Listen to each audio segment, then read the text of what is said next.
And welcome into the Tuesday edition. Robby and Rexrode, 102.5 The Game. Robby Stanley, Joe Rexrode, Ian Safar here with you. We are live from our Busy Bee Plumbing, Heating, and Air Conditioning Game Nashville studios, home of the $99 yearly Beehive membership, where the buzz is always about great service. We got a lot going on the program here today. Ralph Russo from The Athletic will be with us at 6:45. We will get into all things college football, the Vanderbilt Commodores, and a lot more with Ralph later this hour at 6:45. Teresa Walker from the Associated Press coming up at 7:30. And your thoughts all program long, 615-737-1025. Joe Rexrode, good morning. Happy Tuesday to you. Happy Tuesday. And it is a very happy Tuesday. You know, like I said, Robby, I don't think we talk about our fantasy football teams, leagues enough, And I'd just like to say, Officer Watson, I hope you're listening right now, because when Jake Bates snuck in that 58-yarder that hit the post and then banked in and just barely snuck through, you are no longer an undefeated team in the Robby and Rexrode Fantasy League. Thank you very much. That's a big victory. A big victory from Rexrode. A ripping victory. Yes, a ripping victory from Rexrode last night. Ian Safar, good morning. How we doing? Good morning. Doing good, thank you. Needed a good weekend pigskin pick'em. So thank you, Joe, for your Lions to get me the 6-0 week. So I appreciate that. I knew you were going to talk trash. Took down Kyle in Shelbyville, destroyed him fantasy this week. I think I'm the highest scorer in the league this week. How about that? Here we go. So yeah, good week in fantasy, good week in picks, but doing good. Thanks, guys. I believe I'm the highest scorer this week. That's something I've noticed. Nice guy, Ian. Agreeable Ian, just out here talking trash, just kicking ass and taking names. You're like, that remind me of like Kristen Wiig on that Saturday Night Live where she like one-ups everybody, you know? Oh, yeah, well, I also won my fantasy league and I went 6-0 and pick up. Have some of that, Joe. I just compared you to Kristen Wiig, Ian. You're welcome. I'll take that. Yeah, for sure. How do we feel? Kate McKinnon. I'll do that second. She's all-time great. Yeah, all-time great. Her. Yeah. How are we feeling about an LA Dodgers Toronto Blue Jays World Series? I'm heavy on the Blue Jays. I've got extreme Dodgers fatigue, even though Shohei Ohtani may have had the greatest performance in the history of baseball the other day. Like, I'm not even exaggerating. Like, I think he probably did. But I think so. It's fun to watch. But I'm all in on the Blue Jays. Well, yeah, I think most of the world. I mean, it's just and the Dodgers. It's like the 162 games. How many times during this year it's like, what's wrong with the Dodgers? It's like, this just isn't quite the machine we thought it would be. And then here we are. Didn't matter. And I just but no, and I hate the Blue Jays. I mean, that's a deep seated going back to the old AL East. We had some battles with those guys with George Bell and Lloyd Mosby, Jesse Barfield.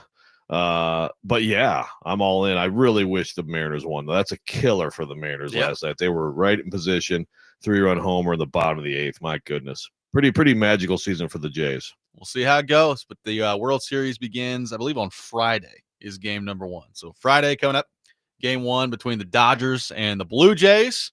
And we'll see if the Blue Jays can slow down that train that has been the LA Dodgers for the last few years. So we'll see what happens on that front. Joe, we begin today on the college football front. We got a lot to get into on the Titans a little bit later in the show, but we begin with the Vanderbilt Commodores, who are in the top 10, as we established yesterday, for the first time since 1947. I want to read to you a small graph that Ralph Russo, who will be on our show later, put together at The Athletic. Says, the last time Vanderbilt was ranked this highly, Red Sanders was coaching the Commodores, and Georgia Tech was still in the SEC.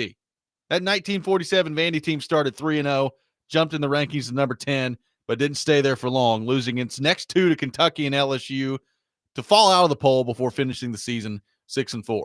So not since Red Sanders was walking around coaching the Commodores, Joe Rexrode, have they been in the top 10. And looking at their schedule, we talked about this a little bit yesterday. You got Missouri coming in. It's a good game, obviously, number 15 team in the country. If you can win that one, you're at Texas, home against Auburn, who their coach is like publicly calling for a statement of support from their athletic director. Shows you how things are going down there. Home against Kentucky, and then at Tennessee to close out the season.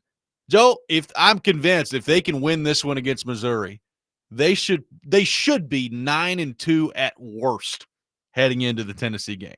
because I'm with you. I don't see them losing to Auburn or Kentucky. Texas on the road is still going to be a challenge, even though I think Texas' offense is bad. But if they can beat Missouri, I think they could be 9-2 at worst heading into the Tennessee game. Yeah, look, I have to think so. Now, I still, like, you really look close at any of those games. I still think Auburn has a lot of talent. I mean, they just, Jackson Arnold at quarterback, it hasn't been great. Now, I watched them in the first half dominate Georgia. That's a home game at night, right? And sometimes stuff like that happens. And plus, Georgia has stretches this year where they just don't look very good. But, I mean, it's like Hugh Freeze has this tradition of losing to Diego Pavia. Is he going to figure that out? Kentucky, I did just watch them. They should have beat Texas. Now, Texas, we know, is struggling, but Kentucky does play tough D. Does play tough D. They are a physical. That's the identity of the program. They still have the program identity under Mark Stoops. They just can't figure out a way to win these games.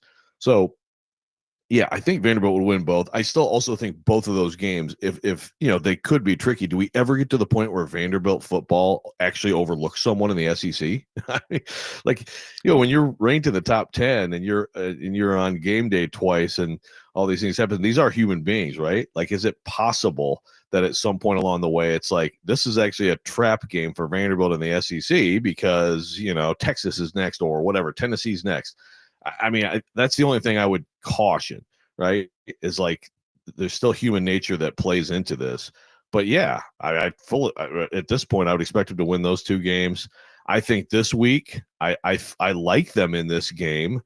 But also, if you've watched Missouri, Bo Pribula running around, like, they're not a bad football team at all.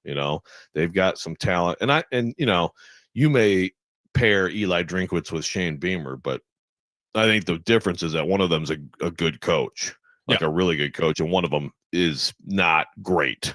I mean, the one of them is a much better coach than the other, and it's this guy. Yeah, I would agree. I mean, equally unlikable, but one of them not a very good coach. One of them seems to be equally. Are you coach. Sure you actually put Eli on the same level with Shane and unlikability? How much are both of them talking? Beamer talks more. Eli says more ridiculous stuff. That's how I describe it. Okay, interesting. Beamer, like the millisecond things start to go wrong. Beamer, the most defensive person on the earth, as we saw in the press conference this weekend. Yeah, like it's so weird how a man that age can actually seem like I can just see him as a 7-year-old crying for his daddy to buy him an ice cream. Yeah, he's an absolute toddler. Look,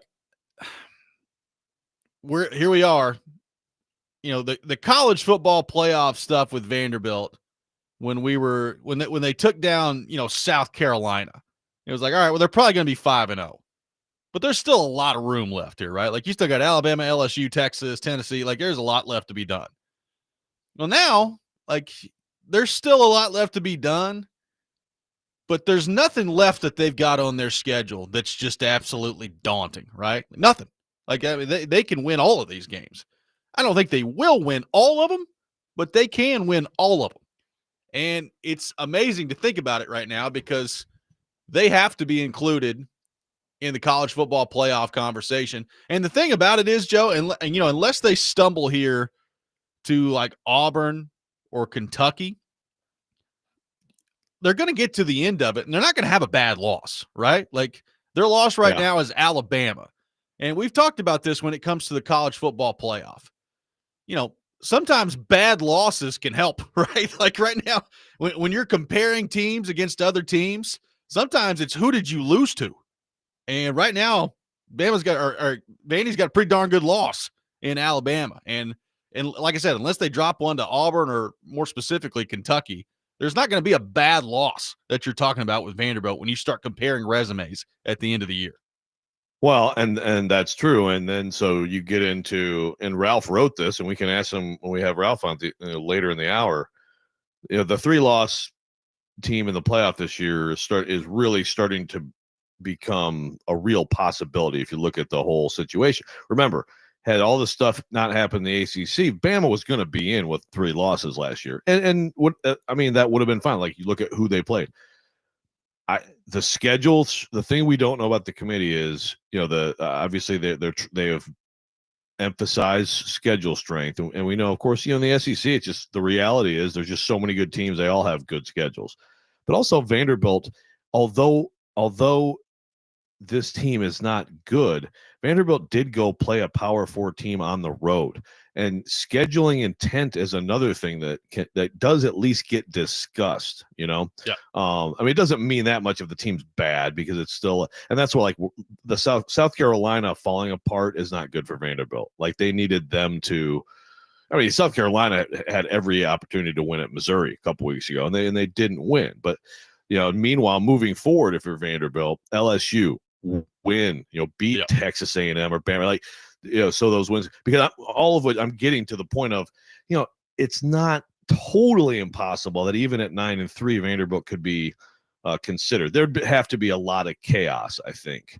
But it's possible. I mean, their schedules are good, but that's another thing, though, Robbie. Like, as manageable as this looks now, it also means that some of these wins won't necessarily be as impressive, right? Like does Texas have a few losses left in it, for example, and stuff like that. But bottom line is 10-2, it's a lock, and 10-2 is actually on the table, and it's pretty amazing that we're having this conversation. Well, and by the way, like the last game of the year situation where Vanderbilt's walking into Neyland Stadium and there's a potential college football playoff berth on the line for both teams, it's alive. Like, Tennessee's got some work to do, right? Like, they don't have any more margin for error, I don't think. Like, they've lost to Georgia and Alabama, so that's 2 good losses, quote unquote. They also need to come up with a good win at some point, which they don't really have yet. So, like, they're going to have to beat Oklahoma. Like, if they don't beat Oklahoma, Tennessee's screwed. They're not getting it. So, like, Tennessee's got some work to do to make that game viable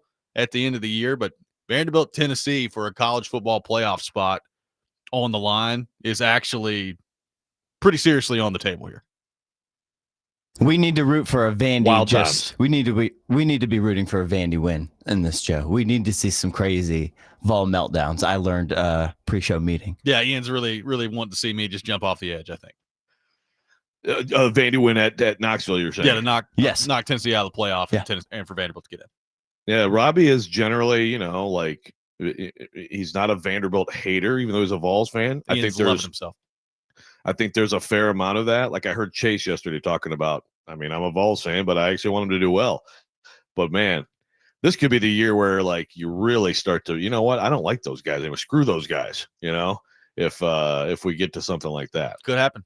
It could happen. I'm not going to discount that possibility. 615-737-1025, our phone number.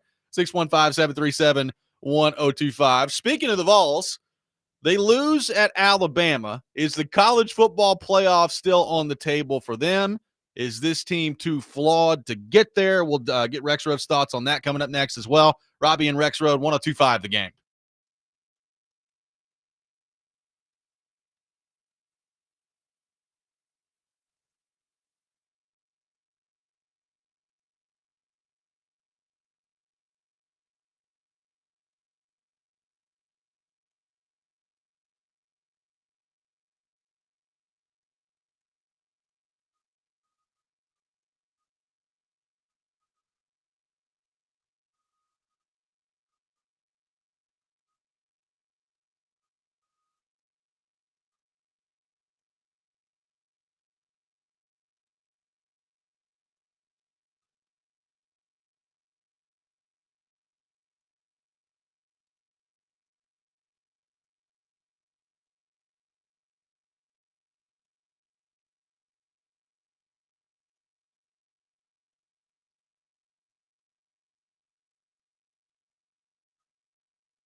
Welcome back in, Robby and Rexrode, 102.5 The Game. Taking your thoughts on our phone and text lines driven by WilsonCountyHyundai.com, 615-737-1025. Joe, Tennessee loses to Alabama over the weekend, makes them 5-2 on the season. And you look at their schedule and where things stand right now for the Vols. They've got Kentucky coming up on the road this weekend, and then it's Oklahoma at home after that, which is going to be a massive game for them. They still got Florida on the road, and I know Tennessee fans, particularly now that they've fired the coach, are going to approach that game just about as nervous as it gets because of the history there. And then Vanderbilt at home to end the season. My apologies for not including New Mexico State in that entire process as well. I mean, they've got two good losses, right? Like they lost in overtime at home to Georgia, and they lost on the road at Alabama, who might be playing the best football in the country, certainly the best football in the SEC. So on the one hand, you look at the two losses and you're like, okay, well, you lost to Georgia and Alabama. That's not that bad. On the other hand, Joe, you look at their schedule to this point, and they don't really have a great win. Like, Syracuse not that good. Mississippi State's not that good. Arkansas is not that good. Like, there's not really a really good win that Tennessee's got. So I'm looking at it this way. Like, to me, if Tennessee's going to make the college football playoff, they're probably going to have to win out. Like, 10-2 is probably going to have to be what it is for the Vols. So my question to you is that on the table is probably not the right way to put it. Is that likely? Or is this Tennessee team too flawed where you feel not confident that 10-2 is going to be where they finish up here looking at the rest of their schedule? The thing is, Robby, I'd say until very recently, really recently, I've still kind of chalked up the finale as a win just because they've really handled Vanderbilt so thoroughly. But this Vanderbilt team is a lot better than last year's team. And if anybody remembers, Vanderbilt jumped all over Tennessee, got a turnover. It was like, whoa, they might actually do this. And really, Tennessee's domination of that game in the last, 50 minutes of it was thorough. And Josh Heupel, again, before last year, it's bad Vanderbilt teams, but he has totally dominated Vanderbilt in his time. But now, I look at that game and it's like, I think it's just, it's not, it doesn't seem to be a good matchup for like Clerkley's defense playing against that offense. And by the way, if anybody remembers, Nico was actually pretty awesome in that game. Yep. Just the saying, best game as a ball. Nico he did complete some passes in his season as a starting quarterback with the Vols. So I do like their chances to get to 9-2 and get there. I think they're going to beat Oklahoma at home. Like, I like their chances against Oklahoma at home right now better than I do against Vanderbilt, just because Vanderbilt's offense has been able to really dictate games. And so I think that's going to be a great game. Before we get there, can they get there to 9-2 and have this amazing situation where maybe they're both playing for a spot? That's the dream scenario. Like for me, maybe it's not the dream scenario for Vanderbilt. Yeah, it's like Ian's fired up about this. For people who aren't fans of either, but are, I think that's especially a dream scenario. Now, maybe fans of those teams are like, oh God, that's too much at stake for that game. But I like their chances. I think they're going to beat Oklahoma. Oklahoma's good. Oklahoma's really good on defense, and Mateer's good. But I think at home I would pick this Oklahoma team to beat Tennessee in Norman, and I'm picking this Tennessee team as long as they keep progressing. And again, can you get Jermod McCoy back for that game? How big would that be? I'm not counting on that at this point. If I'm Tennessee, yeah, I guess counting on it is probably strong. But listen to Eric Kane the other day. It's like there's no belief around Tennessee that he's just like his agent's like, screw it, man. Let's just that he actually does want to come back. It's there must have been some kind of setback, right? Like there had to have been that we just haven't heard about. He's been on the field. He just hasn't been in a team situation. He started practicing right before camp, it's just that's what I mean. It's a weird situation. Yeah, that's what I mean. Like the timeline went based on what he was doing. that lines up with him getting on the field like in mid-September, right? So but we haven't heard about like a setback to the point where it's like, no, he's done for the year. But yeah, you're right. It's like it's hard to sit here and count on it. What a boost it would be though if it does happen. But even without him, I would pick Tennessee to win that game. And frankly, I mean, you absolutely force me to pick the game. You know, I'm going to go back and forth on this a million times before it happens, but I still think at home, like that's going to be a tough one for Vanderbilt. I think that's going to be a great game, but I would probably favor Tennessee too. So yeah, like I think 10-2 is still what I would probably pick for the Vols. What's their defense going to be the rest of the year? Because I can't figure them out at all. Like, you know, they could not stop the run at all against Mississippi State and against Arkansas. And then they did a pretty darn good job stopping Alabama. Like Jam Miller didn't do much in that game running the football against Tennessee. So is that what their rush defense is going to be the rest of the year? Like, are they going to not allow Oklahoma to run the ball? Are they going to not allow Florida to run the ball? You know, Vanderbilt's a little bit different, but like, are you going to do a decent job of slowing them down running the ball? Because if that's what they are, then I think I like their chances to win out and finish 10-2. If it's not, and it's what we saw against Arkansas where you could drive a Mack truck through the hole of the defense, then I don't. Like, look, I know Tennessee fans, they're looking at this. You know, Oklahoma, Tennessee, I think is going to be a great game. I think it's going to come down to the wire. It could go either way. And Mateer is good enough if he's completely healthy where he could really be a problem for Tennessee's defense. And Oklahoma's defense has been really good so far this year. We'll see if that holds against the Tennessee offense. I know Tennessee fans are going to be freaking out about the Florida game. Like, until they win in the swamp, Tennessee fans are going to be freaking out about the Florida game. They're in an interim head coach situation. We'll see what they look like over the next few weeks here. But Tennessee should go on the road and beat Florida. They should. We'll see if that happens. So, like, they should. They're in a situation where they're probably going to be favored in every one of their games down the stretch here. Are they good enough to handle it? They have just been so up and down, particularly on defense this year, that I have my doubts. Like, I have my doubts that they're getting to the Vanderbilt game without having dropped another one.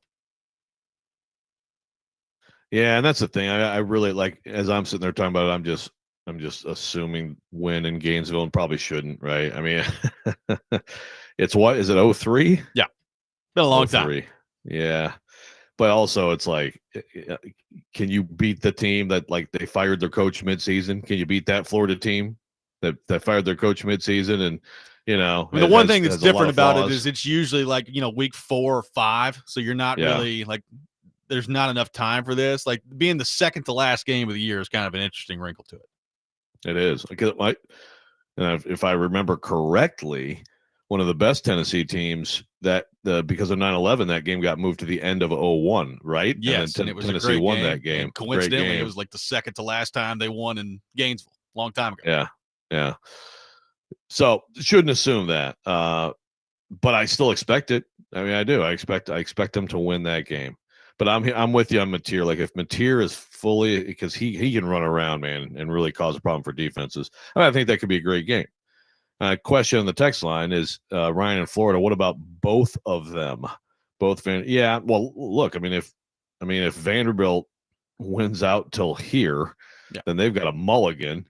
And if Tennessee can get there.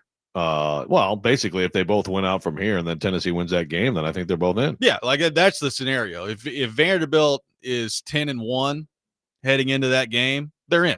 Like, they're getting into the college football playoff. Tennessee might be going to Atlanta. Yeah, they might be. I mean, Tennessee's got to win out. I know that there's, you know, we'll see how it shakes out, and maybe a 3-loss team gets in. I also think that a 3-loss team that gets in is going to have a pretty darn good win there at some point, and Tennessee doesn't have one right now. So Tennessee is going to have to win out to get into the college football playoff. Yeah, and that's the thing. It's like, I still think that there's some value in, I mean, Mississippi State in particular, you know, we'll see. Mississippi State should have beat Florida, by the way. Boy, what an insult to Mississippi State to lose to Florida and then they fire Florida's coach. But those are still road games that you won, you know. Yeah. There's still some, it's not like there's no value or nothing impressive about those games. But Mississippi State's going to end up with like 6 wins. Yeah.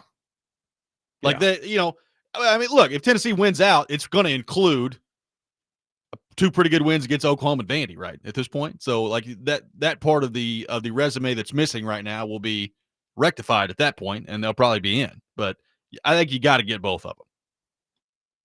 Yeah, no, I would tend to agree.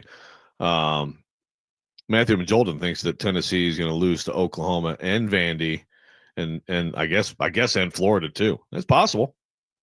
Well, what if Tennessee is just playing like spoiler at the end to Vanderbilt? I don't want to think about that. Sorry to bring it up. I'm just saying. I mean, look, heading into the season, what did most people have them, right? Either 7-5 or 8-4. I mean, that's still on the table. True. I mean, that is still on the table. Like, my guess is they're probably going to end up 9-3. If I had to guess right now, 9-3. It's some combination is how they're probably going to end up. But 7-5, 8-4 still on the table. It is. But 9-3 would just be, first of all, 9-3 again. Like, yeah, at the beginning of the year, you said that, like, wow, that's pretty good given all that happened. Right. But also, 9-3 is like the agonizing record now in college football.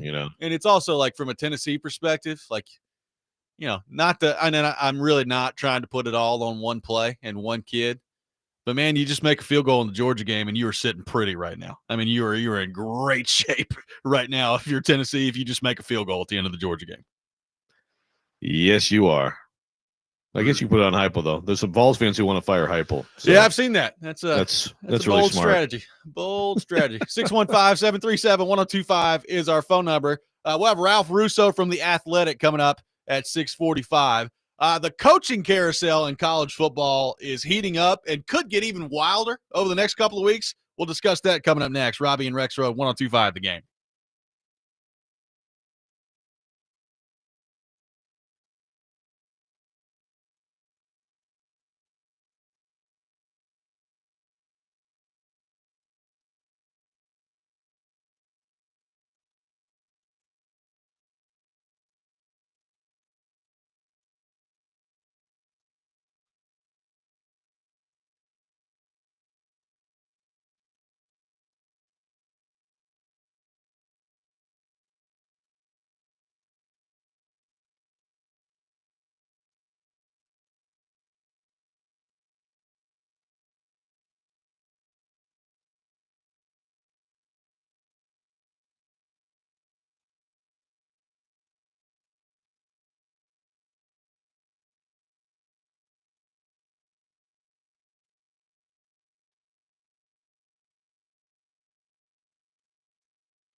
Welcome back in, Robby and Rexrode, 1025 The Game. Taking your thoughts on our phone and text lines, driven by WilsonCountyHyundai.com.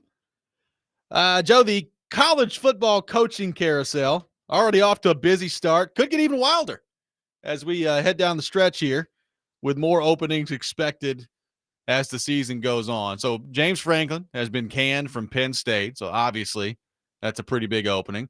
And now Billy Napier, after a win for Florida over the weekend, has been shown the door by the Gators. And there's a statement put out. It looks like Florida State is going to stick with Mike Norvell the rest of the year and then have a comprehensive evaluation of the program at the end of the year. So we'll see what all that means and what that looks like. But it could be pretty wild in college football in terms of the coaching openings. For those who have thought, Joe, that I guess these massive coaching buyouts and trying to fit all that in with NIL and paying for players would maybe, stop some of this and stop the coaches from getting fired. Well, that ain't happened yet. Maybe it does at some point, but it ain't happened yet. What do you make of how many job openings there are, how many there could be, and where this is all headed in college football right now?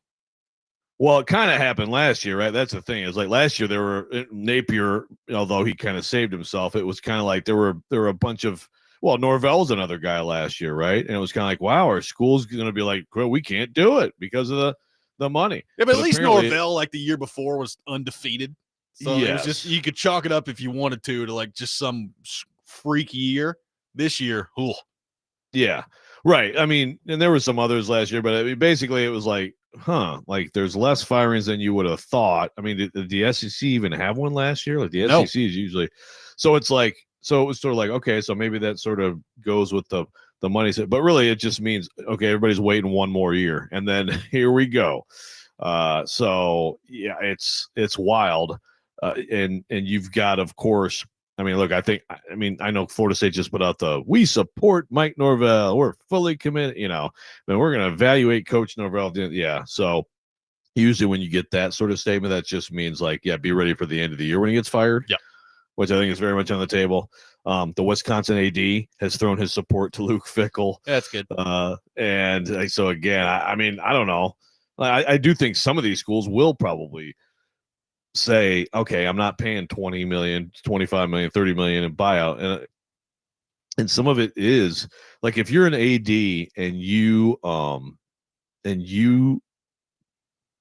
put together a contract for your coach that doesn't have offset language, so that if and when that coach gets another job, you're basically off the hook for some or all of it, then you are absolutely clueless. I mean, and there are some like that. Franklin's is not like that. So the huge Franklin number 49 million or whatever it is, I mean, I know everybody thinks he's going to go into TV. I think he's going to be a coach next year. And actually I agree with my coworker, Grace Rayner, who wrote like Virginia Tech should totally just go all in on it. But yeah, there's going to be more. I mean, Norvell, I really believe, and Fickell, man, it's just hard to buy that he's going to make it after this. I mean, Wisconsin fans they're not even showing up to games. They can't score any points. Yeah, just terrible. It's really surprising there. So it's a wild, it's just going to be a wild coach season. And then of course you have just all the different coaches who might get plucked from other jobs to some of these jobs. And you start that list right now with what everybody's talking about, which of course is Lane Kiffin to Florida. And it's just the fascinating story of this era, which is just like Signetti, the hilarious idea that the Indiana coach is like, yeah, Penn State, I'm good, And now if you're Lane Kiffin, is it an absolute no-brainer to leave Ole Miss for Florida? I don't think it's an absolute no-brainer, but I think he would do it. Like I think if you're Florida, that's probably the route you end up going. Like, Lane Kiffin, I mean, Signetti's 64 years old and is building something good at Indiana. Like, does he want to take the time to flip that at Penn State? I understand why he's staying there. Kiffin, he's 50. Florida is a team that does have the resources to win national championships, as we know.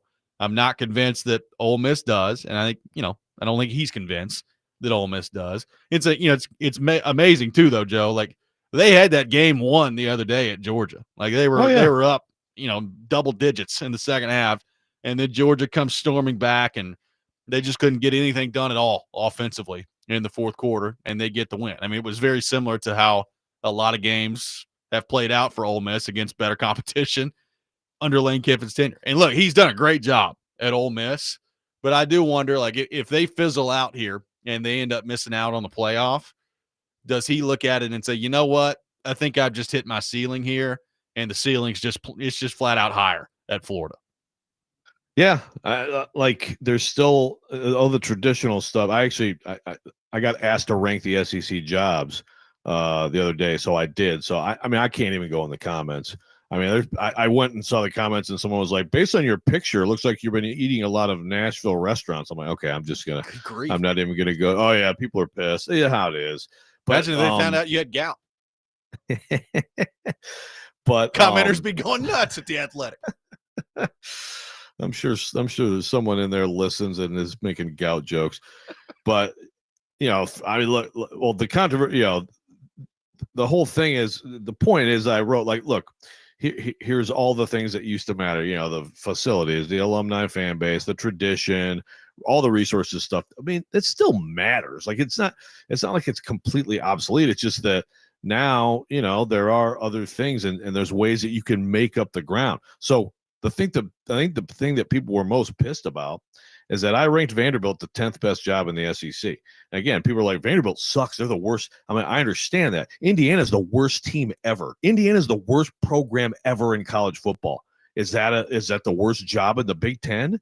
No, because they have gotten to the point where they can actually support it. And I just think Vanderbilt has things to offer that other schools don't. If you're gonna actually invest in football, it's a great job, including this city, which is the best city in the SEC. Anyway, I put Ole Miss 12th and Florida 5th. But the whole thing though, Robbie, is like that. Even though that's a 5 and a 12, I don't think the gap is huge. I really don't. And it comes down to me is like, if you're Lane Kiffin and you have relationships with people and you feel like your money people are going to like hang in there with you and you're going to get what you need for players and everything else is fine. Facilities, it used to be an arms race. Now it's just like, are you okay? Are you fine? Do you have a huge blind spot with facilities that's a problem, or are you fine? Like, and that's good. We shouldn't be trying to gold plate everything. And so it was just like basically the equivalent of hiding money back in the day.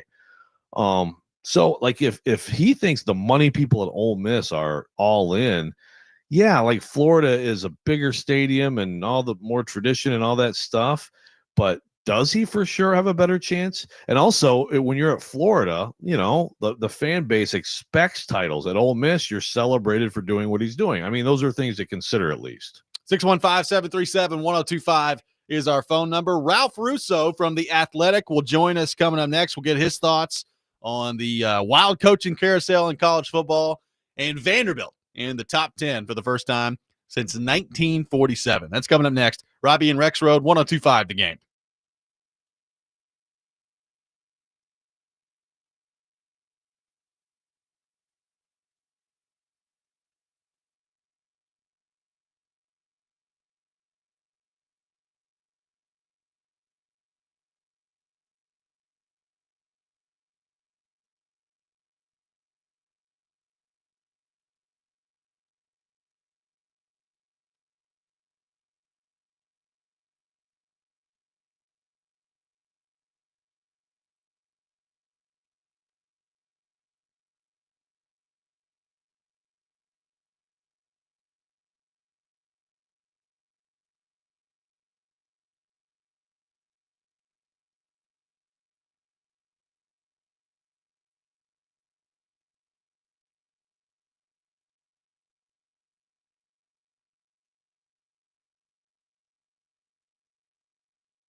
Welcome back in, Robby and Rexrode, 102.5 The Game. Robby Stanley, Joe Rexrode, Ian Safar here with you on this Tuesday morning, talking some college football. And to help us do that, we head to our 102.5 The Game phone line, driven by WilsonCountyHyundai.com. And welcome in Ralph Russo from The Athletic. Ralph, good morning. How are you? Good morning, guys. Good to hear from you. Good to hear from you. Appreciate you taking time to be with us this morning. So, Ralph, it is an exciting time in our city right now. Vanderbilt football, as you know, in the top 10 for the first time since 1947. College game days coming to town this weekend for Vanderbilt, Missouri. The college football playoff very much on the table, and we'll see how things go from here for Vanderbilt. But what do you make of this story in college football, Diego Pavia and Clark Lee, and the job that has been done at Vanderbilt this year?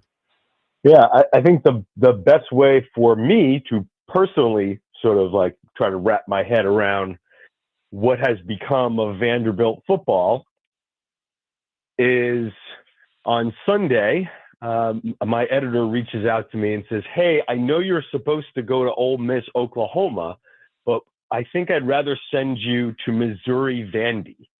Are you okay with that?" Yeah. I was like, yeah, sure. You know, I'm certainly up for anything that the boss wants me to do. But like, imagine getting pulled off an Oklahoma game to do a Vandy game. It's like that alone is just, we have reached a new stratosphere here with what was a fun story last year. And I think that's really what the transition is, right? And that's what the LSU victory was represented. It went from, oh, this is a fun story, it's so cool that Vanderbilt is now winning games, to, oh boy, like we really need to take this team seriously. This could be a playoff team. And yeah, it's remarkable what Clark Lee has done and how well Pavia has played, because they are a legitimately good SEC team. What's more surprising to you, Ralph? And I know it's more extreme with Indiana, but the Indiana Signetti story or the Vanderbilt Clark Lee Pavia story of the last 2 years? So I actually think it's the Vanderbilt situation and what Lee has done. And that sounds crazy. And that's not to diminish anything that's gone on at Indiana, because that is a remarkable turnaround as well. But I think, you know, there's a little more room to grow in the Big Ten, right?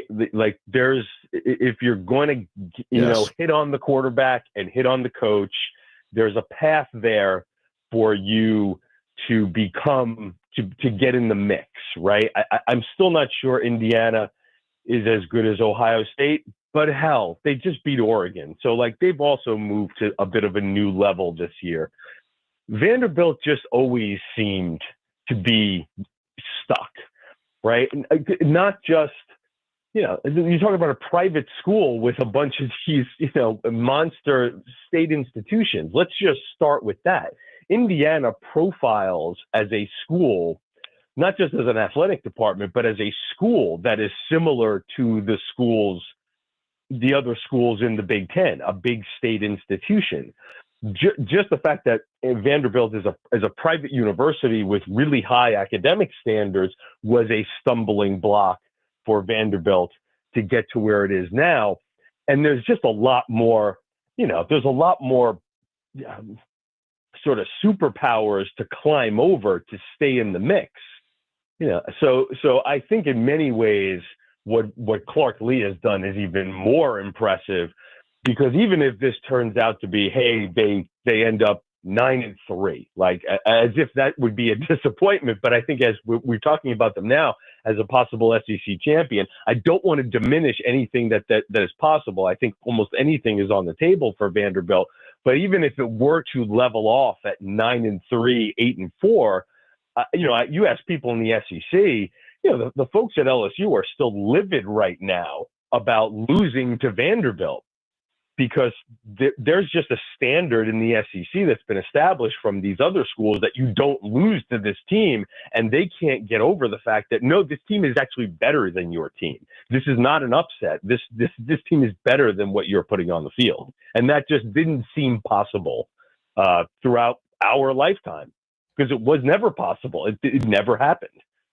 Yeah, it's pretty wild. And to that point, it's mid-October, so there's still a lot left here. And, Ty Simpson's playing great. Mendoza, Indiana's playing great. There's a lot of different guys around the country that are in this conversation right now. But, at this point, how seriously do you have to take the Diego Pavia for Heisman Trophy conversation? Yeah, super serious, and here's why. I think I may have mentioned. I can't remember if I was talking with you guys or somebody else, but the thing about the Heisman is, and this is going to sound like a little bit of a pejorative, but it's not. It's not meant to be that way. Is you need to have a story. You need to have a narrative. It's not just stats. You need to have the stats. And you need to play well, but you have to have a digestible story that voters can latch on to. And there's nobody with a more easily digestible story than the guy who turned Vandy into a contender, right? Like just being the quarterback associated with one of the most remarkable turnarounds in, conceivably, if they are a playoff team, that would be one of the great stories in college football history. They're already a remarkable turnaround. So being the guy who did that, right? Diego Pavia did that. He turned Vanderbilt into a playoff contender is such an easy thing for voters to grasp onto. So whether he and Vanderbilt complete the deal here, who knows? But I think he is an easy contender because of what he represents as much as how well he plays.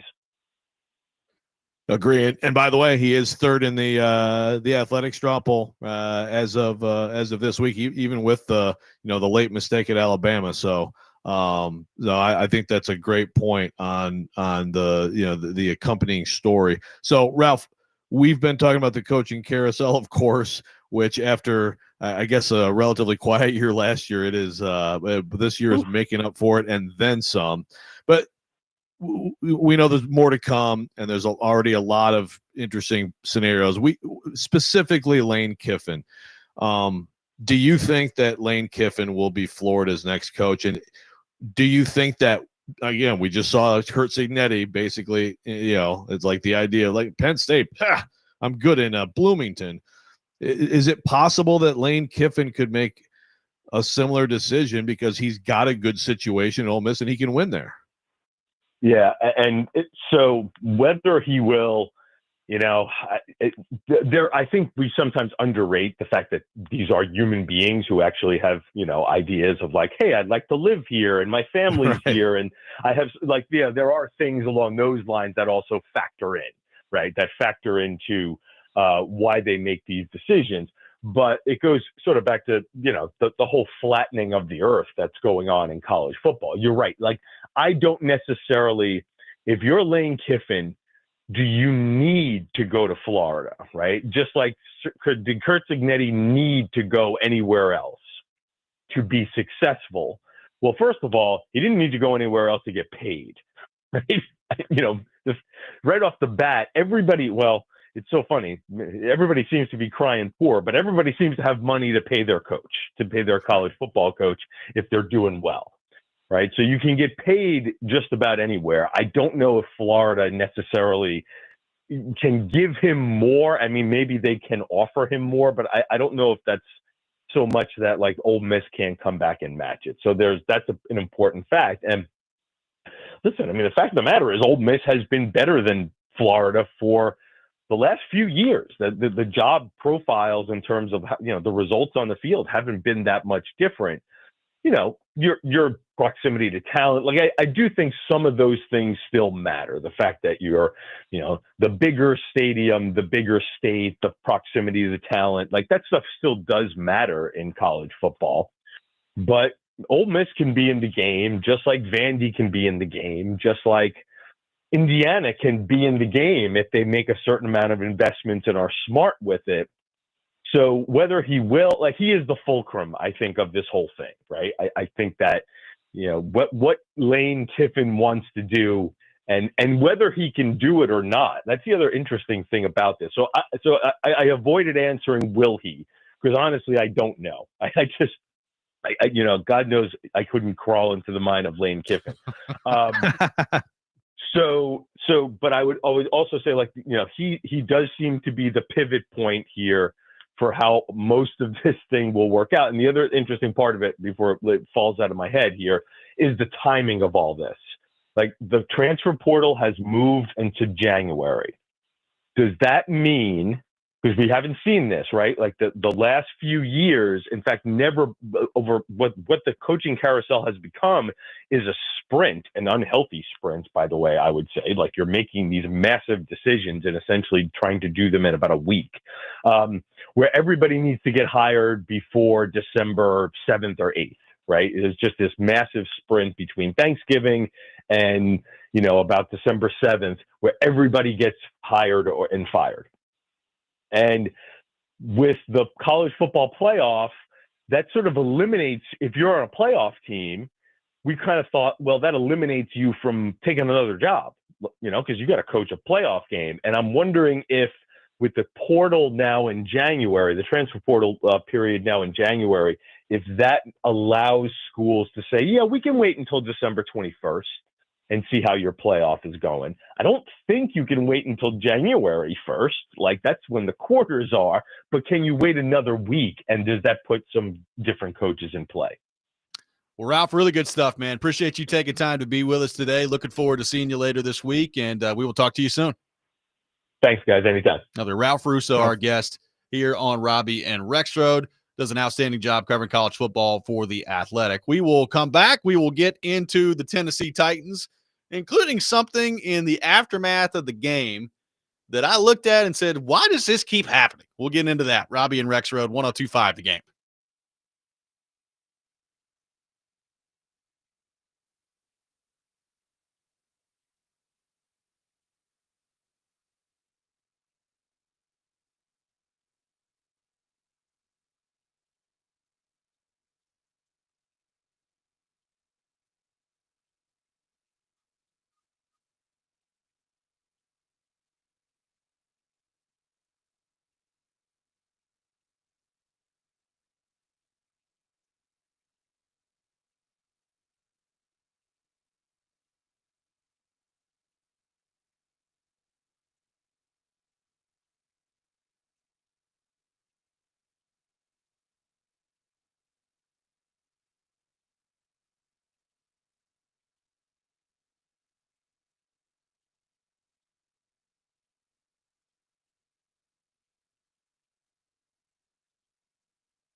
Hour number 2, Robby and Rexrode, 102.5 The Game. Robby Stanley, Joe Rexrode, Ian Safar here with you live from our Busy Bee Plumbing, Heating, and Air Conditioning Game Nashville studios, home of the $99 yearly Beehive membership where the buzz is always about great service. We will have Teresa Walker from the Associated Press join us here at 7:30. We have the Rex Rant with Joe Rexrode coming up later this hour at 7:45, and we will get back into some college football talk in the 8 o'clock hour. So taking your thoughts in the meantime.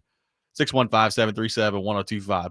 Joe, some more comments from a Titans opponent after the game that make me look around and say, why does this keep happening? Like, why does everybody keep talking about this at the end of a game? So if you'll recall, the first time the Titans played against the Indianapolis Colts, we played the clip from Michael Pittman after the game that Jeremy Kagover got, where he basically talked about how the Titans were sluggish in pregame warmups and that it looked like they didn't want to play today. So it's like, okay, well, then the Colts went out there and just absolutely smoked the Titans. You had Michael Pittman talking about that. And then after the game on Sunday, a huge play in the game was the Keyshawn Booty play where he gets past Snead, scores a touchdown at the end of the first half there. And he was talking about that play in the postgame. And he said, quote, "It felt good, something we worked on all week, big throw, big catch. We took advantage of lazy cornerback play, lazy safety play, and it was just a big play." Now, I understand that the Titans are a bad football team, and they're 1-6, and everybody in the world knows, including the people in that locker room, that they're not going anywhere this year. But, this is the second time in a 7-week span, Joe, that a wide receiver from the opposition has looked at the other side of the field and said something to the effect of they either don't want to play or they're lazy out there. And look, I don't ask for a whole lot. We know the Titans are bad, but can we stop with that? Can we stop getting the other team to look at you and say, yeah, it just kind of looks like they got guys that are totally disinterested in playing football out there. And on that play specifically, as you know, Joe, is L'Jarius Sneed, right? L'Jarius Sneed's just loafing out there, and he runs right past him and scores a touchdown. Yeah, well, it's interesting. I think when you're as bad as the Titans are, this comes with it too. Sometimes it's just like anybody can just clown you too and dunk on you. But I listened to D-Mace talk about that play yesterday. I think it was more Sneed not knowing what he was supposed to do, and I think that's a much bigger issue. Not that I guess it probably doesn't matter. Who knows if he'll even play him or whatever. The quad, who knows with him. I think he, in particular, and this has been called out multiple times this year by, by the people calling the games. It's been clear at times that he's the one guy in the wrong coverage. Yeah. And others aren't. So I think with him, again, I don't know. I mean, you may be right. Maybe he was loafing, but I think he briefly screwed up what he was supposed to do, and then it was too late, which is ridiculous. I mean, it's a different issue than what we're talking about here. The Pittman thing going back. I mean, yeah, it's one of those things we talked about at the time. It's like people say that stuff sometimes, and sometimes it's just whatever. I mean, look, I do think this Titans team very much has lacked confidence and hasn't had enough intensity at times. It's just hard. It's just like with everything else. It's like we're trying to judge Cam Ward, but it's like, yeah, but they suck. So if all these other things stink, what does that mean? It's the same thing with are the Titans not caring or not trying hard, or do they just stink, and then people can say whatever they want. But yeah, it's still it goes hand in hand with everything, which is just this very bad product. And at times Sneed, I think, is the biggest culprit, but people just have not seemed to be on the same page. Again, I think that goes to coaching. I think with the offense, what you've had a lot is it's there's one guy who's, whatever it is, that bad formation, or it seems like it's been too complicated for them or something. Yeah. I mean, a lot of this, I think, does speak to coaching. I don't know. Yeah, the lazy safety play is interesting too. I do think Amani Hooker, for example, has just not had a very good year. No. Especially with after having that contract. But I think that Sneed is it's just been a disaster in every way with him. And even though he's still talented at times, you can see that talent. I think they get rid of Brownlee, who by the way is doing pretty well with the Jets. Yeah, like they're liking him. They're liking him with the Jets. I mean, I know the Jets are terrible, but like defensively, they're not. You get rid of him, and then you have this veteran guy who's supposed to be your best player, and he doesn't even get the call sometimes. Like, there's just no excuse for that. No, and look, like you said, he's got the quad injury back now, so who knows if we'll even see him play again. I have no idea.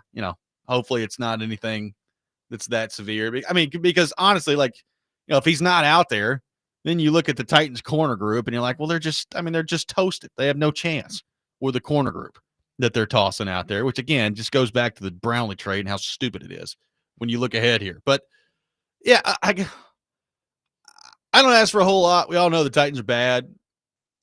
I'm worried that at 1-6, if you've had opposing players call out like basically the effort of the Titans twice in a 7-week span, how much worse is that going to get as the rest of the season goes on here, right? Like, there's still a lot of football left to be played out there. And, man, it's just going to be an absolute slog to the end here. I am interested to see this week on the injury report, like, does Snead get on the practice field at all?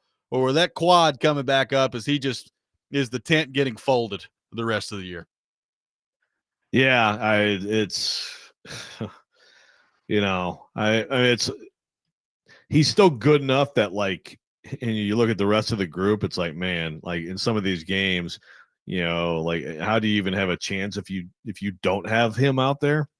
But also at the same time, I don't think he's I don't think he's a leader in any way. And he's got the off the field stuff going on, and he's not accountable public. I mean, all of it is just like, if there was a guy you were going to, and I understand it's a different situation and whatever, but like, move him out and keep Brownlee, a young guy who you can work on with him and try to, again, without knowing all the ins and outs of everything that happened behind the scenes, it is those two things together just continue to not necessarily add up to me. And as far as like the effort the rest of the year, I mean, I do again, go back to what Mike McCoy said last week, which is like, hey man, like it's not the same level when you're a good team and everybody's playing for each other and like, you got momentum. There's still a totally different level there of like intensity and all that stuff that you have for good teams versus bad teams that are just playing off the string. But a lot of these guys also don't go out there and put garbage on film. 615-737-1025, our phone number, 615-737-1025. We'll continue the conversation on the Titans, including a departure from the Tennessee Titans yesterday. What do we make of that, and what does that open up on the Titans offense? We'll get into all that. Robby and Rexrode, 1025 The Game.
after the game yesterday, one of the Patriots receivers described the secondary play as a little bit lazy. It's not the first time that an opponent has questioned effort or energy from the Titans this year. I guess, first off, do you agree with that assessment? And two, why do you think that perception is building among opponents? You guys asked me that same question the first time we talked, and I'll say the same thing today. I don't agree with it. I think our players have prepared and played hard week in and week out. So I do not agree with it. That's Mike McCoy yesterday discussing the comments from Kayshon Boutte after the game against the Patriots. Taking your thoughts on the Titans, 615-737-1025. Let's head to our phone line and welcome in Rich to the program. Rich, good morning. Thank you for calling in. Hey, guys. How you doing? Good, buddy. Hey, I've been a PSO owner since 99. We have a dysfunctional mess here in Nashville with the Titans. We haven't had a winning season for 4 years. We have the three stooges running the organization. We have an owner that wants to pull the trigger and fire coaches after 1 to 2 years, excluding Vrabel or Munchak. I don't know where this organization is going. And to tell you the truth, I don't know if I'm going to renew my PSLs or even consider a new stadium because we have a subpar product on the field. I'll hang up and listen to your comments. Thanks. Thank you, Rich. I mean, there's no doubt. Product's very subpar. And the question is, when's it going to turn around? I mean, that's the fundamental question that's hard to answer at the moment. We'll see what the new coaching hire looks like. Joe, one person who will not be here for the turnaround, Tyler Lockett. The Tyler Lockett era in Nashville has come and gone. He apparently asked for his release and was granted his release by the Tennessee Titans. So later this week, he is free to sign elsewhere. Tyler Lockett, no longer a member of the Tennessee Titans. His tenure with the Titans ends, Joe, with 10 catches for 70 yards in 7 games. He did have a nice fumble recovery for a touchdown in the Arizona game that proved to be crucial in the one and only Titans win that we've seen so far this year. But Joe, add him to the list. Lockett, not the same caliber of player in his career as obviously a Randy Moss or an Andre Johnson or a DeAndre Hopkins, or really just go down the list of some of the guys the Titans have had here and there. But the Lockett era is over. 10 catches, 70 yards. Rexrode, your thoughts? Well, it's back-to-back Tylers who had a lot of production before they came to this team, and all of a sudden I guess Tyler's not good anymore. So it's like it's now maybe there's two things that happen with the Titans. One is, like you said, like they get they get the receiver on the back end, and it totally just it's like nothing left. But then you also have the player or coach who comes here struggles, goes somewhere else and does awesome. Yeah. So maybe Tyler Lockett is going to light it up somewhere. Like I'm still watching, DeAndre Hopkins still out there making some plays, man, But it just seems like it's just another example of this front office, different people. Don't know whose fault everything is, but this front office as a conglomerate, berserker, going out there and just being a day late, $1 short on another player because he sure didn't look like he had much left. Thank you. Yeah, it's bad. Didn't have much left, and they're making the wrong moves. Well, now the question is, who's going to take that spot? I know that all the fans we got a whole lot of catch the strep text on the text line right now about Restrepo coming up and being the guy. Honestly, at this point, I wish they'd just play him so it'd shut everybody up.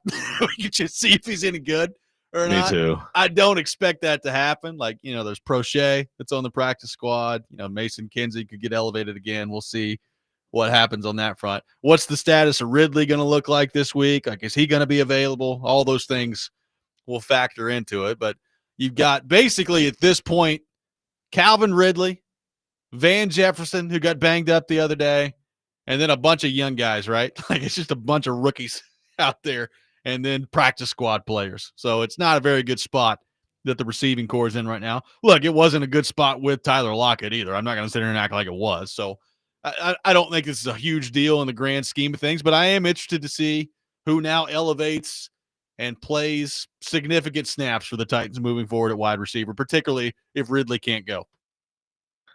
I actually remember saying, like when they acquired him, this Tyler can play still. The last Tyler, he didn't have much stuff. This Tyler can play. So yeah, wrong again. But yeah, this brings up an interesting Titans fan narrative battle, because there's been a lot of people over the years who've said Mason Kinsey, look at that dude, look at him in the preseason games, get him out there. He has gotten out there a little bit, by the way. But now the Restrepo, Team Restrepo is very loud, very vocal, and I'm with you. Like, hey, let's see it. Let's put him out there and see what he has. They may have to play him at fullback, but why the heck not? Give it a shot. He and Cam, they got a connection, right? What's it going to hurt at this point? Just put him out there. Let's see how it goes. Maybe that's what the fan base has been looking for the whole time. The Ward Restrepo connection. What if you have like Restrepo and Kinsey in some on some plays, both on the field? Can you imagine? What would defenses do? Tell the offensive line, freaking dig in, man. Block. Take a minute for those guys to get open. Now Kinsey's not slow. Tell the offensive line to dig in and block, baby. It's going to take a minute for those guys to get open. We'll see. Look, it's not a good situation for Ward in terms of where the receiving core is right now. And, we've not even got into the deadline's a couple weeks away now at this point. So we're getting pretty close to the time where if the Titans are going to make some moves, you might start to see them happening over the next, 7-10 days, something in that area. So are they going to touch receiver there? Like, is somebody around the league going to be fascinated enough with what Ridley could be on their team where they give you a draft pick of significance that you have to consider moving on from him at that point? I don't know the answer to that. And honestly, the season he's had to this point, and now you couple in the injury with it, kind of makes me doubt that that's going to be the case, and he's probably going to be here the rest of the year. But, think about where they are now, and let's play out that scenario that they end up trading Ridley at some point, and think about that receiving core that Cam Ward's trying to throw to the rest of the year. Yeah, well, now I will say, and people are pointing it out, the thing is, like, the two rookies look good. So lean in, man. Lean in on Aya Manor and lean in on DK.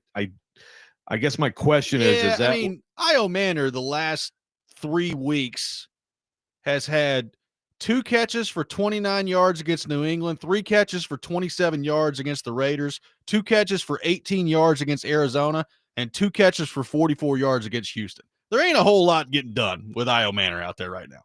Well, there ain't a whole lot getting done with anybody, but I still think watching him, I think he can play. So, yes, the production is not there. He plays in a horrific offense. So we've been talking about like how bad is the quarterback right now, right?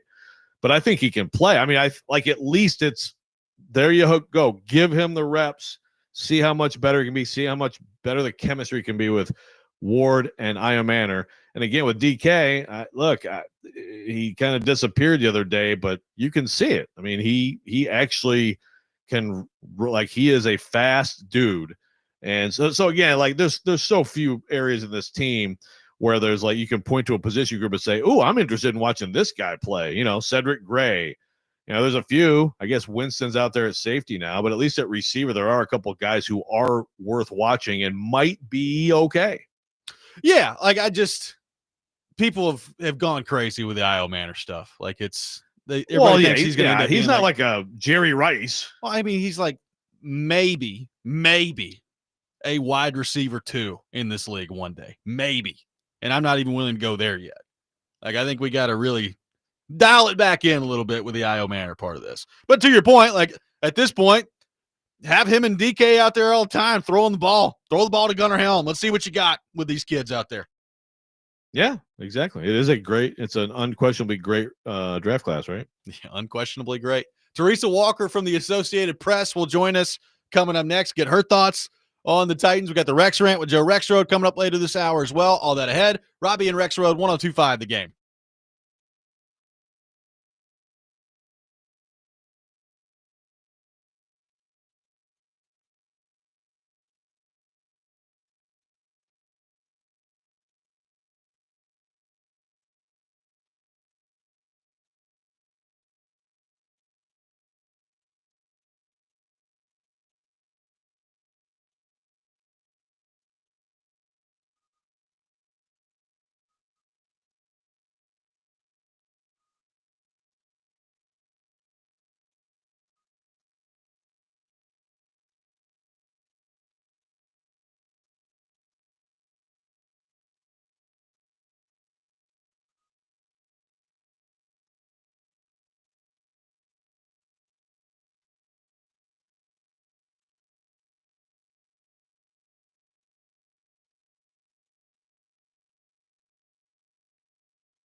Welcome back in, Robby and Rexrode, 102.5 The Game. Robby Stanley, Joe Rexrode, Ian Safar here with you on this Tuesday morning, talking some Titans.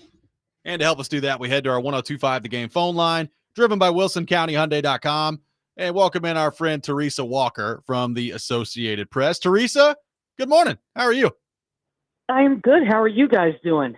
We are doing awesome. Appreciate Super. you taking time to be with us. Now, I would like to point out that we knew Teresa well before she was a national celebrity, which she now is, after the feature on Sunday NFL Countdown from Vrabel and how Teresa asking the first question during his tenure with the Tennessee Titans, and just a really well done story on that on ESPN if you haven't seen it to this point. So, Teresa, what was that like, kind of doing that, being a part of that, and seeing the reaction to that piece to this point?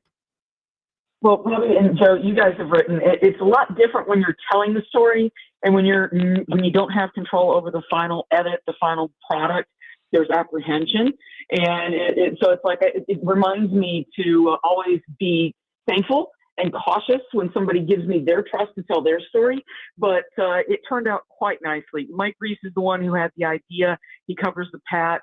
He shared back in June when Mike Vrabel slipped. He called Karen Garrigian, "Good morning, Teresa," and that kind of got a bunch of things.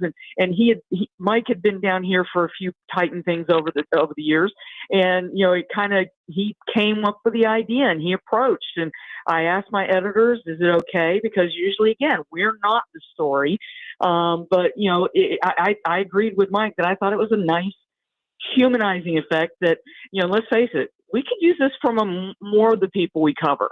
We're lucky here in Nashville. Not everybody is like Barry Trotz, right? You ask him a question, you're going to get his time, and you can have a good conversation with him. We've all covered coaches that not that way.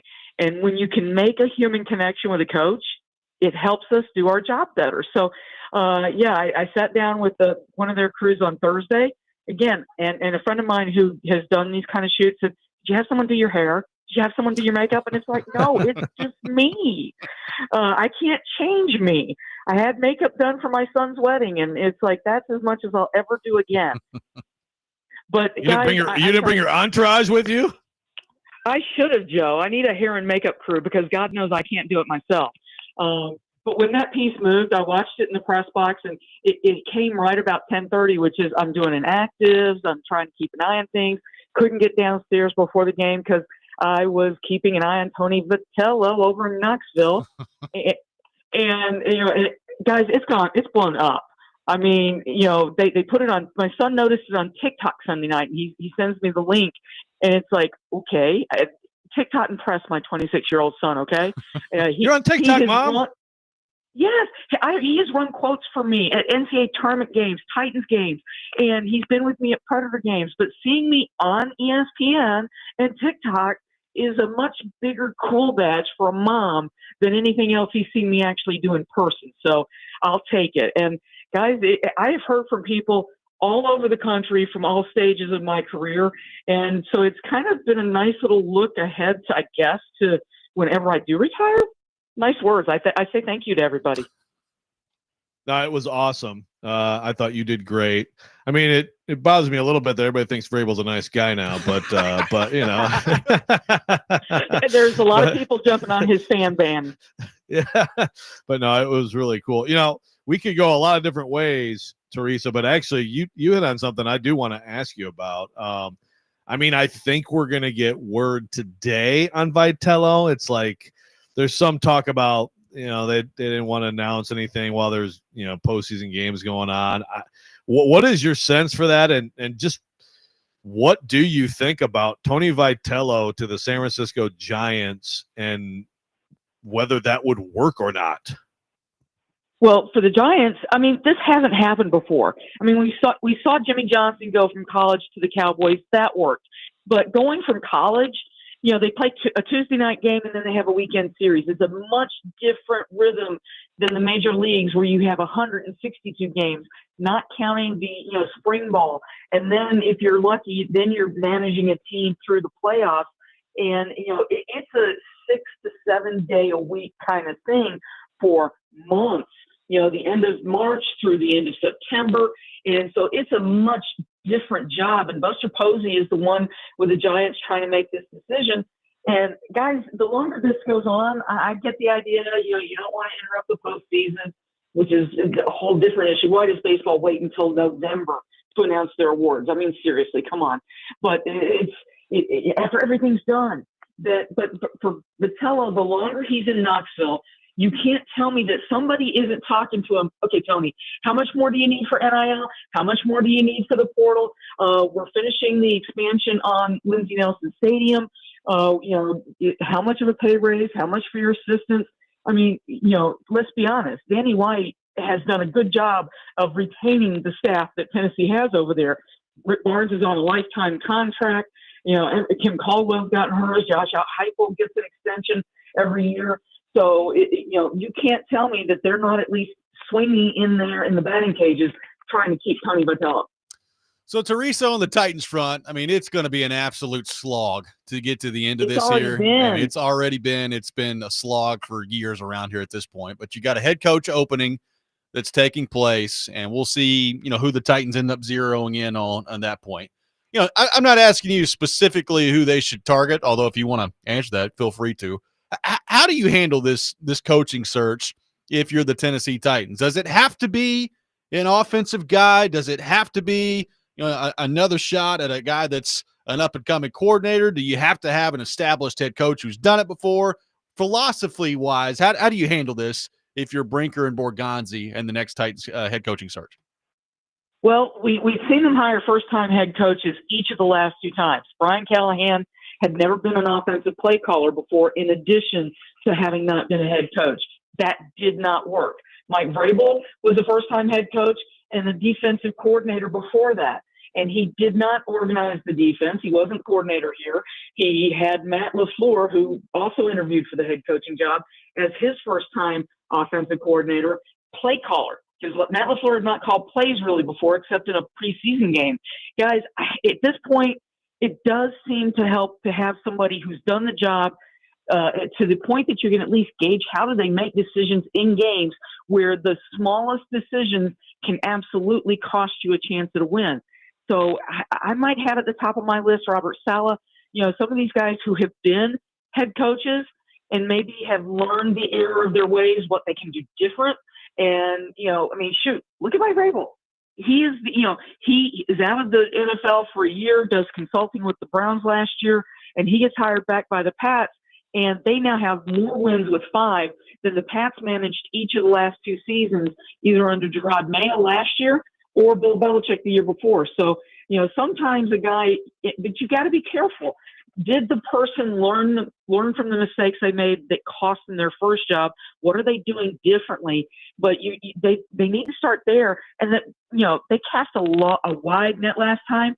Maybe don't fall in love with a guy so much you race to give him the job and get him signed to the bottom line before he leaves town for another interview. You got to get this one right. It absolutely is a must with the stadium opening in 2027. Well, speaking of learning from past mistakes, it appears that Amy Adams Strunk is not doing that. As you know, Teresa, you can't fire the owner. I do wonder do you think that, she's obviously gone to the point now where she's not even signing the press releases, right? Like it's Brinker's name on the press release. She's not doing she's not talking to anybody. I know she talked to you one time. I don't even remember, what was that, the J-Rob firing that she talked to you? J-Rod firing. Yeah. Yes. She did the Mike Keith. She did the Mike Keith video after the Vrabel firing. She's not even doing that. So my question is, like, is it maybe, are we moving toward possibly like Kenneth taking over, do you think? And if so, could that be a good thing? Well, Joe, I remember when she took over in March of 2015, and she told us, that was the year that she fired Ken Wisenhunt in November, and elevated Mike Mularkey. And one of the things she said early on in her tenure as controlling owner is that she wanted to hire the right people and let them do their jobs.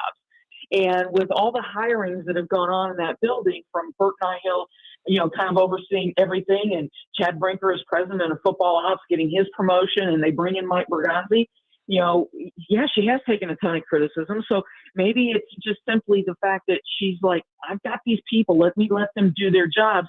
But let's be honest. I mean, if somebody didn't see the writing on the wall with Brian Callahan, I mean, I had my preparation written after they started 0-3. Why? Because you could tell that he hadn't improved during games as a coach. And nothing that this team had invested in was showing on the field. So it's like, this is the one that, she's fired a lot of people. This franchise is a mess. But at some point, you actually have to fire some people when it's not working. Well, we'll see how it all shakes out. Going to be a long slog to get to the point before the next head coach is named for the Tennessee Titans. Teresa, great stuff as always. Congratulations on just a wonderful piece done on you over the weekend, and we will talk to you soon, my friend. Thank you very much, Joe and Robby. Teresa Walker, our guest here on the program from the Associated Press. We'll have the Rex Rant when Joe Rexrode coming up next. We'll get back into some college football talk in the 8 o'clock hour, all that ahead. Robby and Rexrode, 102.5 The Game.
Sometimes he wakes up on the wrong side of the bed.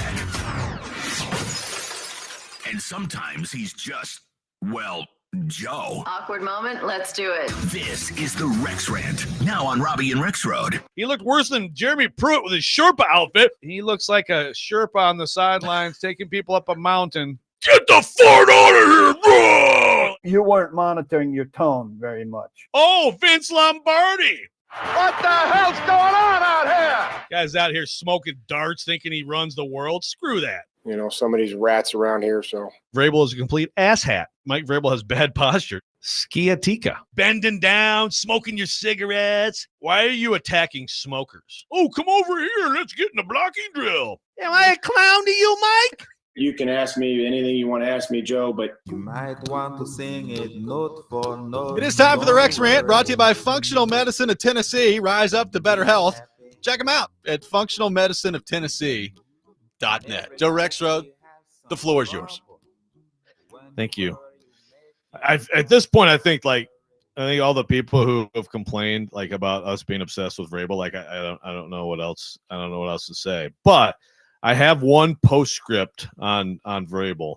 And first of all, like I said to Teresa, not the world that doesn't pay attention, like the world that the sports world, they basically has never been around Vrabel or doesn't really know that much about him. Now they just think he's a huge, lovable teddy bear, right? Yeah, like the Teresa Walker feature is just completely whitewashed Vrabel's jerkiness. The media darling. Yes. Now, two things. One, Vrabel does have a heart. Like coaches who work for him, coaches' families I've talked to before, they swear by him, right? People in the community. I mean, he actually, he's got a heart. He's a good guy to work for. He goes above and beyond with helping people. I mean, it's let's be real. It's important to say that as much as it's more fun to rip him. Now, two, he is a jerk, okay, and he always will be. So I guess I'm looking at this, but also the other day, it's like the guy hey, 25 years, thanks so much. And I remember I didn't wear my sleeves. And I'm like, is he getting soft? Or so. Is he afraid of Boston media? Is it you get away from Kaharski and now he's just cheery? I don't know. But I yelled this, Robbie. This is a rant that goes, when Vrabel got fired, I think I had a rant. And I'm going to say it again, but it's not just to him, to all people in his situation. If you're a public figure like this, it'd be like a head coach, like a NFL or a college head coach. Just be yourself. Vrabel, the problem Vrabel had here is he wanted to try to be Belichick, right? He played for Belichick. So he's like, well, I'm just going to try to say nothing and brr, brr, brr, And so, Belichick, who decides to shut everybody down, give nobody nothing, whatever. And then, by the way, we see Belichick get in the media, and all of a sudden it's like, oh, actually, he's a funny guy with a personality. No way. Had no clue through decades of him being a coach. Don't be Belichick. And also, don't be Belichick, with a girlfriend. There's a lot of reasons we could use that right now. Yeah, girlfriend who thinks she can do anybody's job, and then they're ripping everybody and they get caught on camera. And don't hire Michael Lombardi to be your GM, and he goes off to Saudi Arabia to get money, and don't completely savage your legacy by failing miserably as a college coach. But I'm just saying in this way, don't be Belichick. Don't be, Kyle Shanahan, or Kirby Smart. These are successful coaches. So in that way, yeah, win. It works, right? I mean, ultimately, it's about winning. But also, it's sports. Lighten the hell up. Be yourself. Be Dan Campbell. Not everybody can't be Dan Campbell. I mean, he has a monster personality, but he's never been afraid to say whatever the hell he wants to say, right? Has it hurt him? No, it seems to be working out pretty well for him. So I've always said, the practice field Vrabel, if the practice field Vrabel that anybody out there saw on a daily basis was who he was in public, he'd be Dan Campbell. People would love him. And I hope he's starting to figure that out a little bit. And I just want people to be themselves. Is that asking too much? Yeah, probably is. But some have figured it out. Some have figured it out. We need more to figure it out. I mean, look, things are going very well for Vrabel right now, obviously. The latest of which he comes in and beats his former team. And look, they're one of the stories of the league right now. They're 5-2. He's doing good. He's a good coach. We've talked about this. He's a good coach. And I think he's found a quarterback. Like, I think the quarterback is going to end up being pretty good. So who knows? Like, there may be a long run here from him in New England where he's just destined for success and he turns into some media teddy bear out there and everything's going great. You know, I do think back to camp, and he was a little surly in camp with the Boston media, like, immediately. So I don't think he's turned over some new leaf here. Like, I think we're just on a hot run right now. Well, and again, I'm not saying be nice to people all the time. Yeah. I mean, some of the best stuff that we play all over and over again is when he would get pissed at us, right? That's fine. But it's just, the stuff that's infuriating is when he just decides to shut down and not say anything, That's where it's like, come on, man. Like, I agree. He has a chance to have a pretty good run here with Drake May. And we'll see again. There's still assistant coaching decisions. There's still personnel decisions. You cannot divorce Vrabel from the personnel mistakes that the Titans made in his tenure. There's absolutely Mike Vrabel had a voice on a lot of these things. He may not have had final say, but he had a voice. So we'll see. We'll see if they, I think Ryan Cowden is good. I've always thought he's good. And, I think he's going to be a big part of that too. If he goes on and has a hell of a run, that's great. Don't be Belichick during that run. Be you during that run. It'll be a lot more enjoyable for everybody. And that is also includes young, like, Belichick at times probably wants to yell at people. He's just like, and then he shuffles off on to Cincinnati. No, yell at somebody. I'm saying yell at people. Did anybody follow Michael Lombardi to his Saudi trip? Like, what all went down with the Saudi trip here? Did he acquire said money? Well, their whole thing is, in North Carolina claims that it was like a fan who lives there who loves Michael Jordan and Belichick and wants to give him money, not Saudi money. Sounds like they didn't try to play it off as a vacation to Saudi Arabia. Hey man, I've had some great beach days in Saudi Arabia. I would just want you to know. I've actually gone to the beach on both the Red Sea and the Persian Gulf, and very, very nice. So, which one was better? Just want to say that. Well, we lived on the Persian Gulf, so we went there all the time, but we did go to Jeddah and the Red Sea, and also very nice. I don't know. It's hard to pick one. But did you go with Michael Lombardi? Did you give him your expert advice? No. This feels like a huge missed opportunity from Michael Lombardi and the Athletic. Well, I mean, I guess I'll sign up to, if we want to go. I mean, we've sent people to like New Zealand. Shoot, we sent Ubben to Alaska. For the story on who was the Tennessee assistant, who ended up being the total bag man. Oh God, yes, under Pruitt. What the heck was his name? His name. Well, anyway, Albin went to Alaska to do a feature on him. So, I guess if Lombardi's going to hang around there, I'll raise my hand. I wouldn't mind going back home, seeing what it's like now on the old base, on the old air base. Well, hopefully a successful trip for him. Hopefully he got his money, and we'll see. I'm sure they'll turn that into around. Great success at North Carolina football. They did almost beat Cal, which of course screwed me over in a horrific week of Pigskin Pick'em. So at least they're getting closer, I guess. That guy's fumble at the goal line. Talk about brutal. Seriously. You hate to see it. You do. You hate to see it, Bill.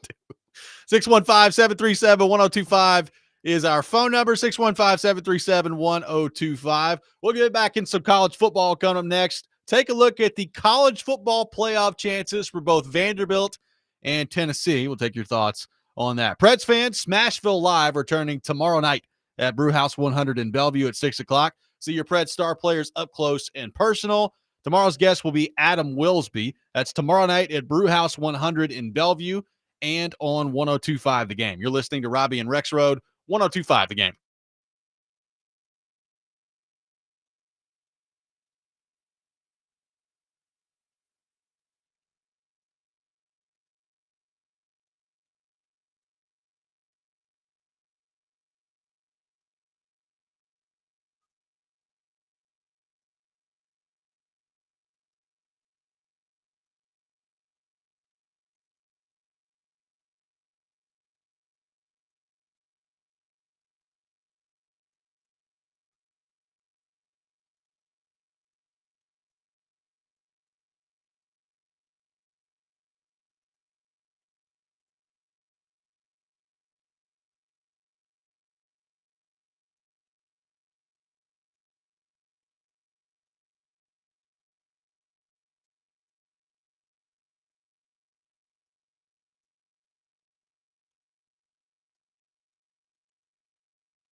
Final hour, Robby and Rexrode, 102.5 The Game. Robby Stanley, Joe Rexrode, Ian Safar here with you live from our Busy Bee Plumbing, Heating, and Air Conditioning Game Nashville studios. Home of the $99 yearly Beehive membership, where the buzz is always about great service. Make sure you check out MTSU football tomorrow. They're taking on Delaware at 6:30. You can catch all the action on Totally Hits 93.3 with coverage also available on the Totally Hits Nashville app and at totallyhitsnashville.com. Speaking of college football, college game day coming to town. Vanderbilt taking on Missouri.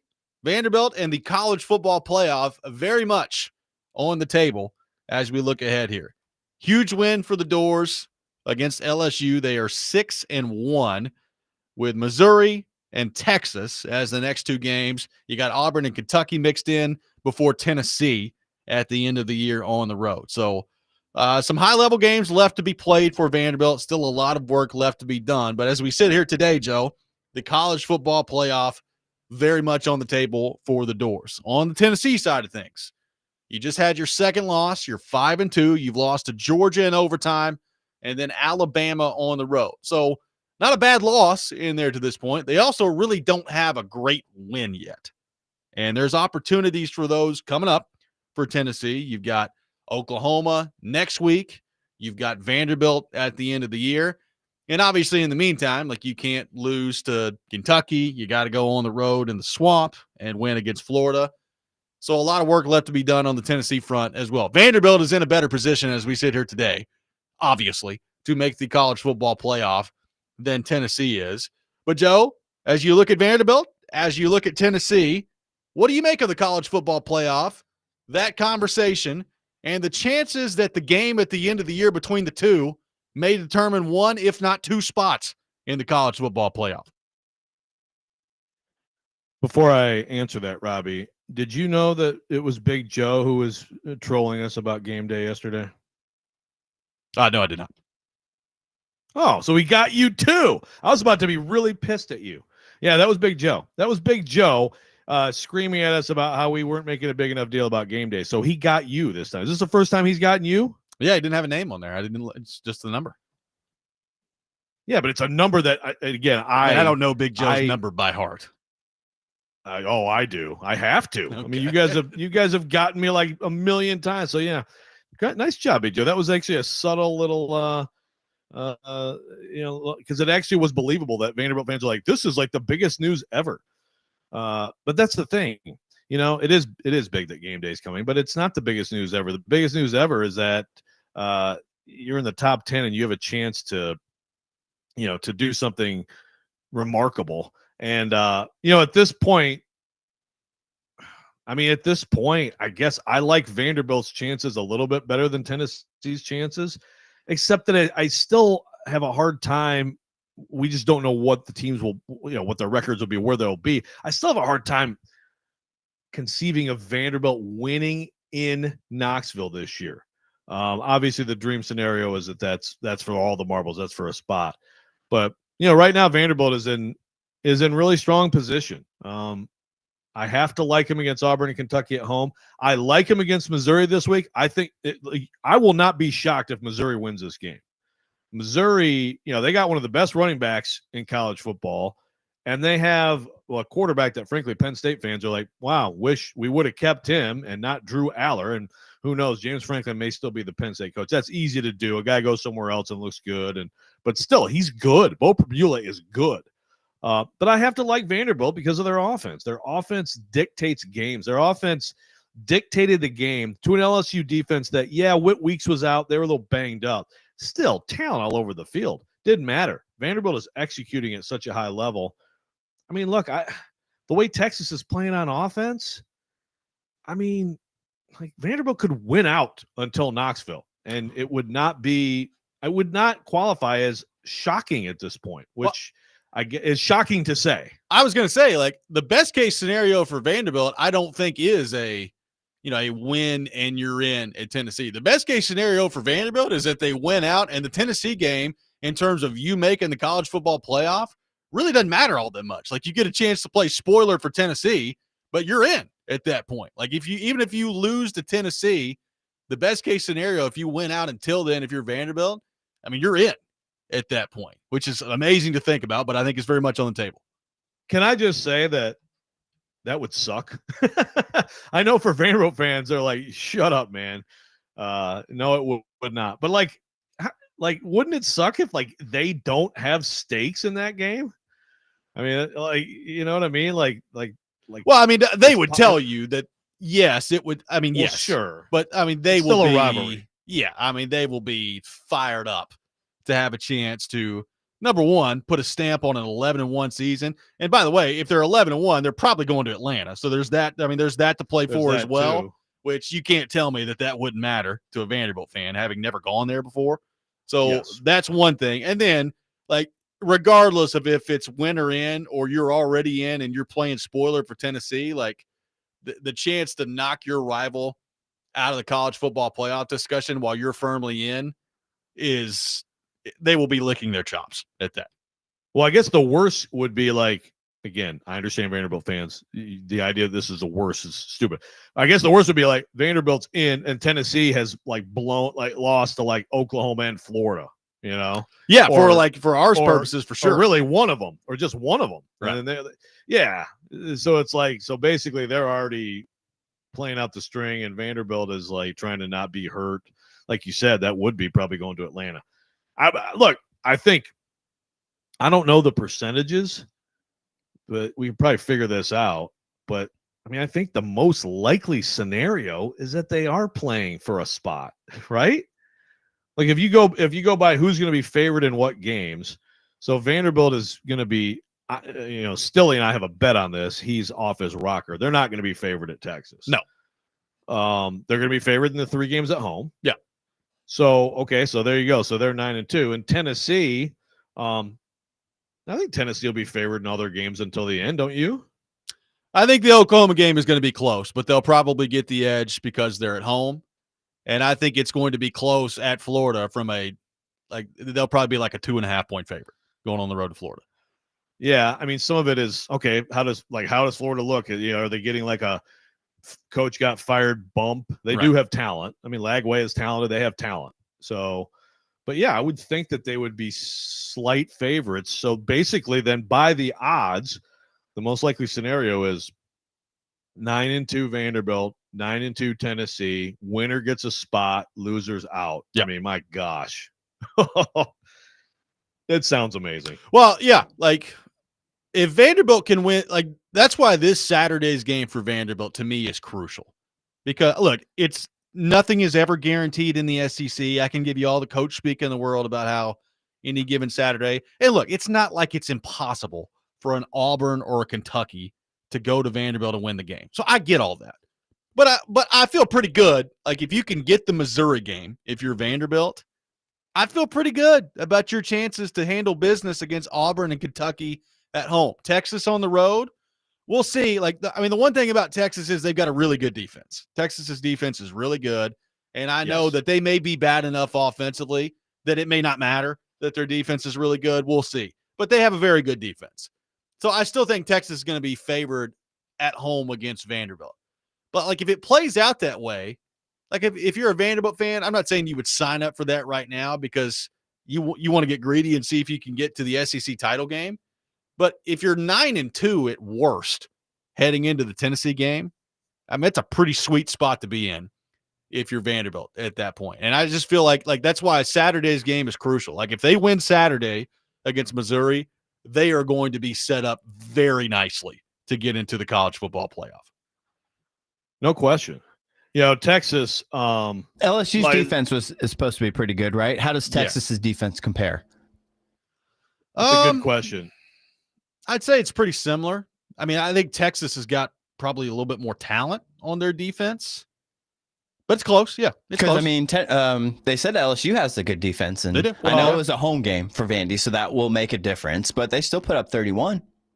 Well, when Whit Weeks was a huge loss, and they didn't have him. I think when he is on the field, I think that LSU is a little bit better than Texas, but he wasn't on the field. Texas has they looked amazing. And really, even you go back to the opener, I know it's season opener, so like offensive lines are a mess and all that stuff. I mean, they did only lose 14-7 at Ohio State with just terrible offensive play, Yeah. right? They also completely clamped down on Oklahoma, 23-6. Mateer not fully up, but still, that was very impressive. Now, they also went out to Florida and got smoked, and Florida went up and down the field on that. So it's like I do feel like at home they'll be tough. I also feel like, had they lost the game to Kentucky, I mean, they're done, I mean, they have 2 losses right now, and they'd be done, and I'd really like Vanderbilt's chances better. The only game they have before Vanderbilt visits is at Mississippi State Saturday. Right. Now, I'm not picking them to lose that game, but I think they're vulnerable enough, especially with Mississippi State, with the offense they run, can sometimes, that can equalize a little bit, right? It can neutralize a great defense just because of the style of game. That's an interesting game. And if they lose that game, they are a death march team playing Vanderbilt the next week. Yeah, well, look, I mean, Texas, to your point, they got gashed a little bit against Florida. Other than that, they've not given up 20 points in a game. Like their defense is really good. But they also have Vanderbilt, Georgia, and Texas A&M left on their schedule. That's 3 top 10 teams that they got left on their schedule. So, like, the Vanderbilt game for them, regardless, so, I mean, I guess if Mississippi State beats them, then they're done anyway. But they're in a situation where they got to win. Like, they have to win the Vanderbilt game. So you got to factor that in, too. To me, this Missouri game, if you get it, you're in such a good spot if you're Vanderbilt. On the Tennessee front, I don't really know what they are right now. I know they have a good offense. Now, their offense has sputtered a little bit the last couple of weeks. It hasn't been perfect, and there have been some mistakes that they've made offensively. But they've got a good offense. We know that. Defensively, I have no idea what Tennessee is. Like, if you told me right now that John Mateer in a couple of weeks comes on the road to Neyland and Oklahoma puts up like 38 against that Tennessee defense, I would say, yeah, I mean, I could probably see it. I have no idea what to make of Tennessee's defense right now. And for them to get to the Vanderbilt game to have a legitimate shot to make the college football playoff, they're going to have to play a lot better defensively than they've played to this point this year. Yeah, and look, there are some things in the back end that I think are obviously tough. They also just played a team that how many teams have? I mean, is that the best passing personnel in the country? Simpson throwing to Williams and Bernard, not to mention their Cuevas, their tight end is a stud too. Is that the best passing personnel in the country? I would argue that it is. So you said it earlier, Robbie. They did stop the run. There's no excuse for them to be run on anymore. There really isn't. They've got the guys to do it. So, stop the run. Try to not let the ball go over your head. And I think they're okay. I think that they'll be okay. And of course, obviously, the dream scenario of getting, your stud number 1 cornerback, then you really could have something. But I actually think that there was some progress against Alabama, and then there was some just reality of that passing offense is just tough for anybody. 615-737-1025, our phone number. What do you make of the chances for Vanderbilt and Tennessee to get into the college football playoff? We'll continue that discussion coming up next. Robby and Rexrode, 1025, the game.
Welcome back in Robby and Rexrode 102.5 The Game.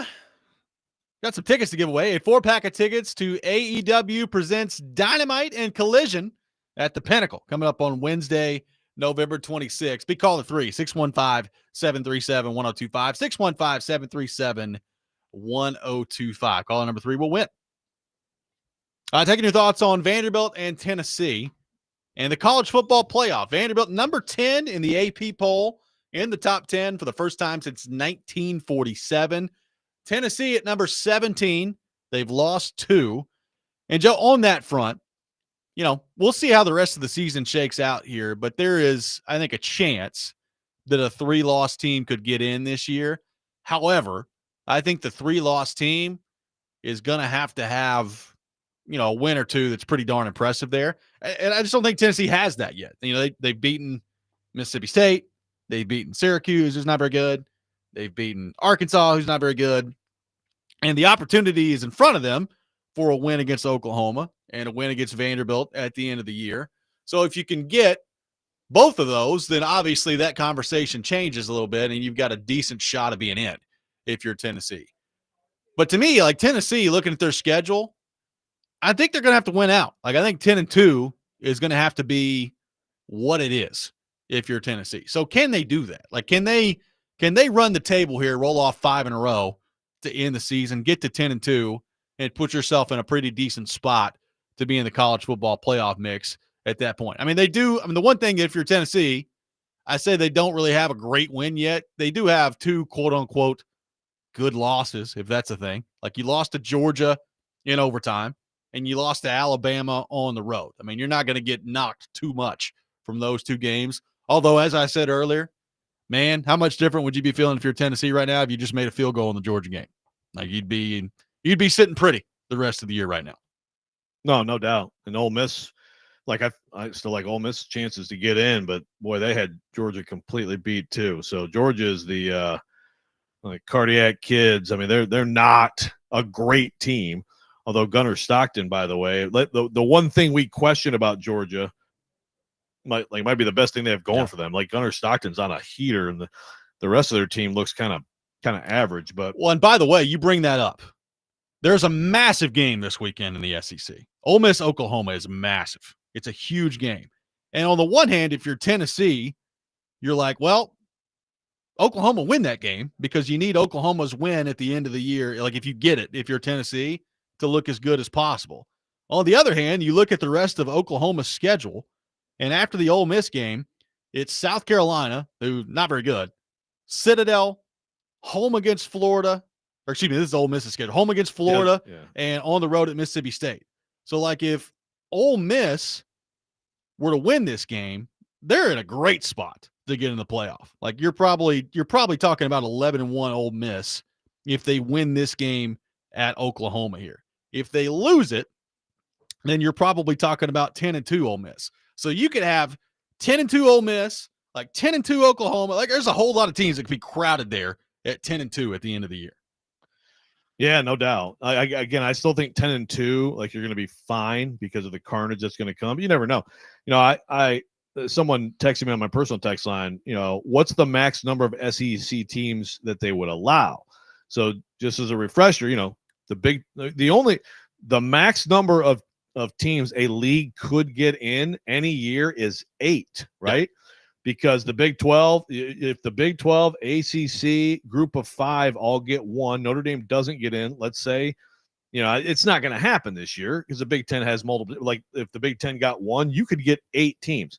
Now, in reality this year, could the Big 12 be a 1 big league? Yes. ACC? Yes. Could be. And right now I think they're trending toward 2, but they could be. Group of 5 gets its spot. Notre Dame could be left out. And then who's in for sure in the Big 10? Ohio State, Indiana, and I would say Oregon. Yeah. Right? Should be locks. If that's the case and the ACC doesn't get a second and Notre Dame doesn't get in, that still leaves 6 teams that the SEC could get in. I'm guessing it's going to be more like 5. I would agree. It could be 4, but 6 is actually on the table. which would be wild. And of course, people would be very angry about that. And then people would be like, well, see, you did the strength of blah, blah, blah that Greg Sankey was crying about. And now it's all geared to the SEC. But I just think that if you are 10-2, whatever it is, and you're in the SEC, I think that's a lock. And maybe I'll be proven wrong, and you just don't know for sure how things will shake out. But I think that's got to be a lock. By the way, I went through Ole Miss's schedule earlier. This is Oklahoma's schedule to end the year. Listen to this. Ole Miss at home, Tennessee on the road, Alabama on the road, Missouri at home, LSU at home. That's how Oklahoma ends here. Now, maybe LSU is a little less daunting than they appeared, and we'll find out about Missouri this weekend as they take on Vanderbilt, but that's pretty intense for Oklahoma to end the year there. Ole Miss, Tennessee, Alabama, Missouri, and LSU. And again, that's the thing. It's like and this is where the committee, this is why I want a committee, because this is where the committee has to still look at each team and say, look, the SEC's tough in general. There's a lot of good teams in general, but look at that schedule compared to this schedule. It's still different. I mean, mega leagues, even if the league is tough top to bottom, you can still have a much tougher schedule for one team than another team has. So like if LSU gets out of that at 9-3, like that's where you have a 9-3 team in, right? Yeah. That's an example of like, okay, look at what they did. And again, 9-3, if they get to 9-3, that means they got some big wins to their name, and they already destroy. I mean, again, the Texas win is losing luster, but I mean, that's a really fascinating. My God, that's brutal for Venables. Here's a scenario Ben brings up on the text line, driven by WilsonCountyHoney.com. He says, could Vanderbilt be 10-1, lose to the Vols, and then lose the SEC championship and miss the playoff? And look, right or wrong, those championship games still count, man. Like, yes, you earned the extra game, but you did earn risk with the extra game. You can hate that, but it's another game of football you're playing. So to answer your question, Ben, yes. Now, I don't know that at 10-2 with 2 losses in the league that they would get to Atlanta. Probably wouldn't. So, yeah, like really like the best part about that scenario would be lose to the Vols, be 10-2, and go home and get ready for the playoffs. Well, and I'll also say this, like, it's not impossible for you to lose a conference championship game and be basically kicked out for it. But last year that didn't happen. Like last year, the conference championship games really did not hold much weight in terms of losing them with the committee. Now, it didn't play out like if Georgia would have lost, that would have been interesting. Like, because that would have been 3 losses for Georgia. And would they have been punished for losing in the SEC title game and missed out on the playoff? Although thinking back, Joe, we looked at, the projections before those games, and I still, like, there were people that projected a Texas win and people that projected a Georgia win. And even if had Texas won the SEC title game last year, most of the projections that I saw still had Georgia in the college football playoff. Yeah. No, that would have been interesting. And obviously, even with what happened, that was the primary arguing point, right? Was SMU loses, do they get punished? Right. They didn't, but it was close, right? I mean, it's like the loss, it didn't cost them, but it's not like it didn't matter. It's not like it didn't count. It just they still got in, but there was obviously a lot of screaming for Alabama, Ole Miss, and South Carolina. Let's head to our phone line. Lost teams. Driven by WilsonCountyHyundai.com. Welcome in Jared in Nashville to the program. Jared, good morning. Thank you for calling in. Good morning. My parents had tickets to the Rod Dowhauer years of Vanderbilt. I've seen bad football. Oh yeah, and this is a very exciting time. I do think that Vanderbilt needs to split Texas and Tennessee to get to the playoff and win their home games. I don't think they can go 9-3. And maybe brand would hurt them in this case, like Vanderbilt. But I think they need to go 10-2. And I don't see an argument for anybody other than Pavia being the Heisman Trophy winner in that scenario, like an honest conversation. Thank you, Jared. Well, I mean, there's going to be an argument. Like, Ty Simpson is playing the best football in America right now. But Ty Simpson's playing good.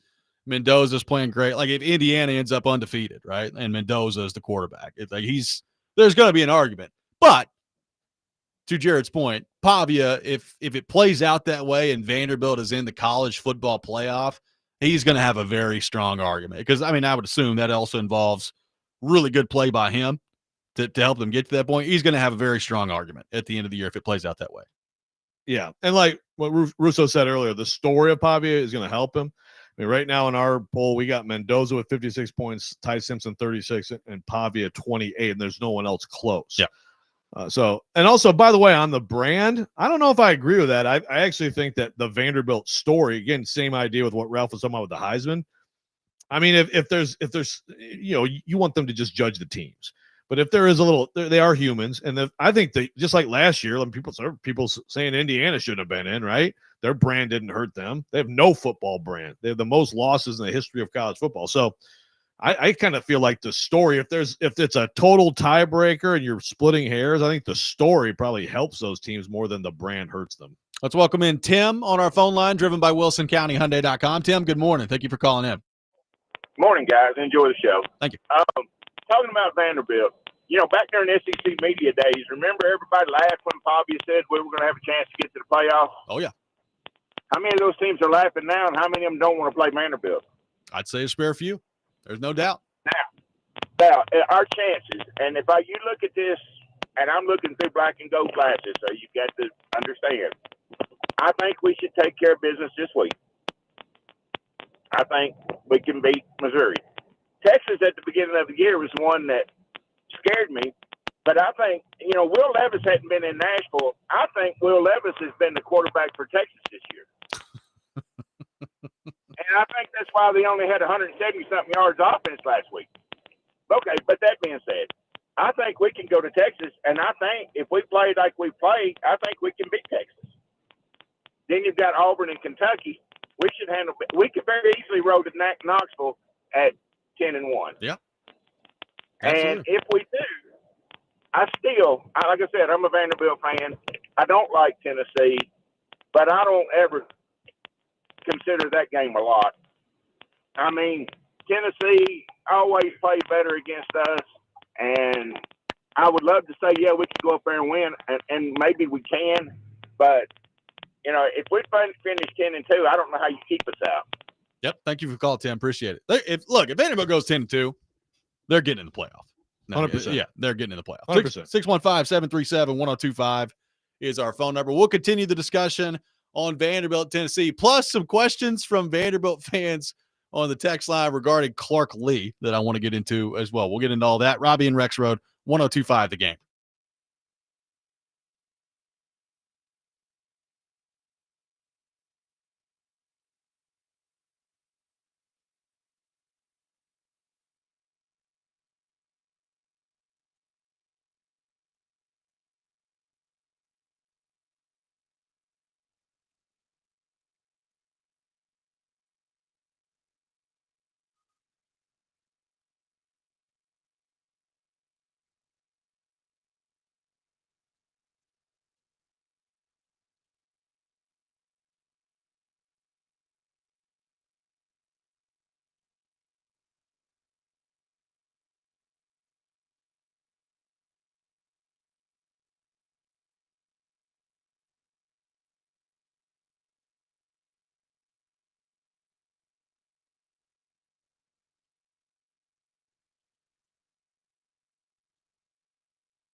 Welcome back in, Robby and Rexrode, 102.5 The Game. Taking your thoughts on our phone and text lines driven by WilsonCountyHyundai.com. Talking some college football. One texter, Joe, says, Vandy fans are saying, quote, we should take care of business, end quote. I never thought I'd see the day. It is a great time to be a Vanderbilt fan right now. They're looking good. We have had a couple of Vanderbilt fans today ask us, Joe, we talked earlier in the show about the coach openings around college football, and there are going to be more coming. But you got Florida open. You got Penn State open. I think there's a decent shot Florida State could be open at the end of the year. And who knows what else? Is Hugh Freeze going to get fired by Auburn? Certainly looks like he might. How many openings are there going to be at the end of the year? I don't know. But it looks like it's going to be way more active on the coach opening front than it was a year ago. So the natural question from some Vanderbilt fans has been, how worried should we be about somebody coming to take Clark Lee? Like how much interest is Clark Lee going to get? And are there going to be jobs available where he would give legitimate consideration to leaving Vanderbilt? Now, I talked about this yesterday, Joe. I think because of the set of circumstances of Lee growing up here, he went to school there, he played there, now he's coaching there, and he's built it to this point. Just me personally, I don't think he's just going to take anything offered his way just because, let's say Penn State called. I don't think just because it's Penn State that Clark Lee's going to take the job. Maybe he would, but I think it's got to be a pretty special place and a pretty special set of circumstances and, frankly, pretty special set of financial circumstances to lure him away. Does that exist? How worried should Vanderbilt fans be about that this offseason, considering the jobs that we know are already open and those that may be open at the end of the year? Well, I'll take it to as we wait on Tony Vitello, and I do think that I do think that we're going to find that out today, and I'm leaning toward he's going to take the job, but we'll see. And there's nothing for sure about that. But I do think there's something to the situation at Tennessee with when it comes down to it. As important as baseball has become, as he has made it, you're fighting for money, and you got multiple programs that you're fighting with money, and you got the 1 year, you get the 1 year free agency, all this stuff. So that he's going to, if he goes to the majors, to a great organization, I don't think anybody could blame him. Mike, I say that going into the Clark Lee question because I think if Clark Lee feels like he's getting what he needs. And really, football coaches should in this day and age. I think Indiana has said it. Their AD Scott Dolson has said it. There's no more world where you can just be like a basketball school, right? You have to win at football. You have to invest. You have to win. So I think if Clark Lee is comfortable like that, he's going to continue to get what he needs. I think it's going to be really, really hard to get him out of here. And I like people throwing good jobs that obviously you've thought of in the past have had way more success than Vanderbilt. Doesn't matter. Who cares? He's having success. He's set up for success. So as long as he feels like that's the case, all those factors you mentioned, Robby, absolutely matter. One of the jobs that I think would have to be interesting if it were to ever open, Marcus Freeman. There are some people who were like, well, is he going to get an NFL shot? Would he like to do that? I don't know that there's the only college job that I could see him, he played at Ohio State. So if Ryan Day were to leave and then you have the domino. Talking about Freeman, I'm talking about Marcus Freeman, then Notre Dame. Clark Lee has history at Notre Dame. Obviously Notre Dame it's Notre Dame, So would that be a job that could get him out of here? I mean, I would have to say maybe, but I'm not even to me, it's not a slam dunk. I mean, look, all due respect to, Indiana and South Bend, but if you've ever been around South Bend, Indiana, it's Notre Dame and just miles and miles of nothing. Yeah. I mean, it's a little different than living here. So other than that, or a top, Ohio State, one of these jobs where it's Texas, you can't turn it down. It's you still should have more advantages. You'll never run out of money.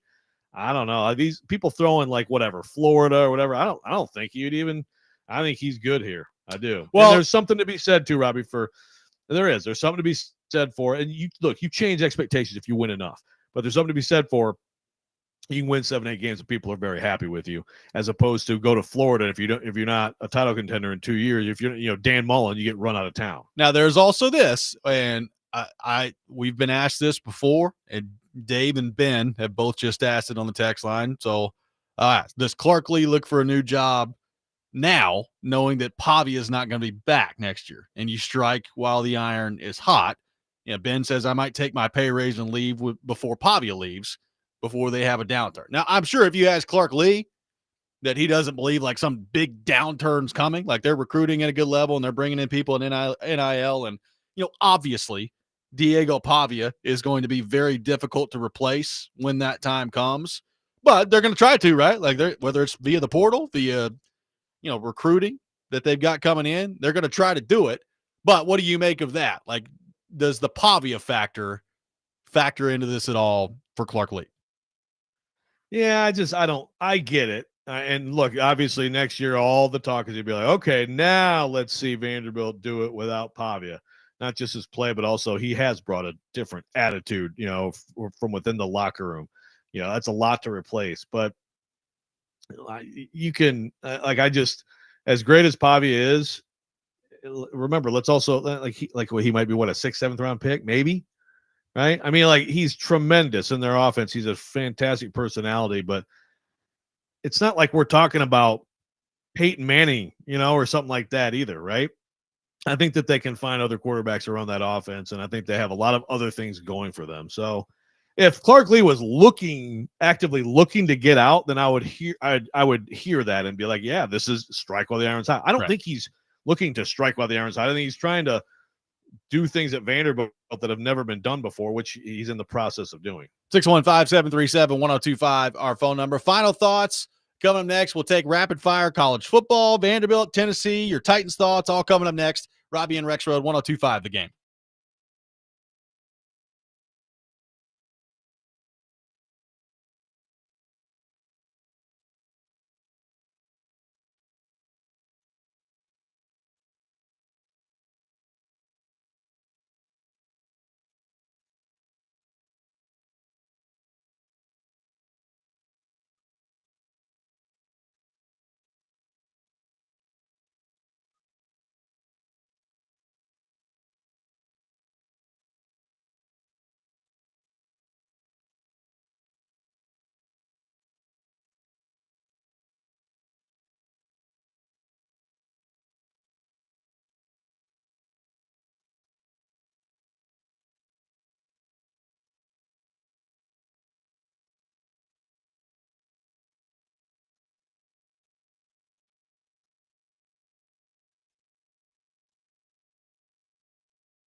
Final segment of the day, Robby and Rexrode, 102.5 The Game. A lot of college football talk today, Joe. It's been nice to I like it. Talk about teams that win. It's been nice. It is, right? Nice change of It pace. is. Like there's some really good football being played in the city, state, and region. There is. Not occupied by one specific team in the city, state, and region. But right. Others doing a fine job out there. One Thank Vanderbilt fan goodness. says, I think it's Double Door in Memphis, says, I'm as worried about losing Jared Kill and Tim Beck as I am about losing Clark Lee, which I understand. What about Pavia? I was just asking Jake Lyman back here, can the offense for Vanderbilt continue next season without Pavia? How much of a step back at the is same that going to level? be? Yeah. Can you get close to the same level? Yeah, I think that you can find talent that can fit that offense.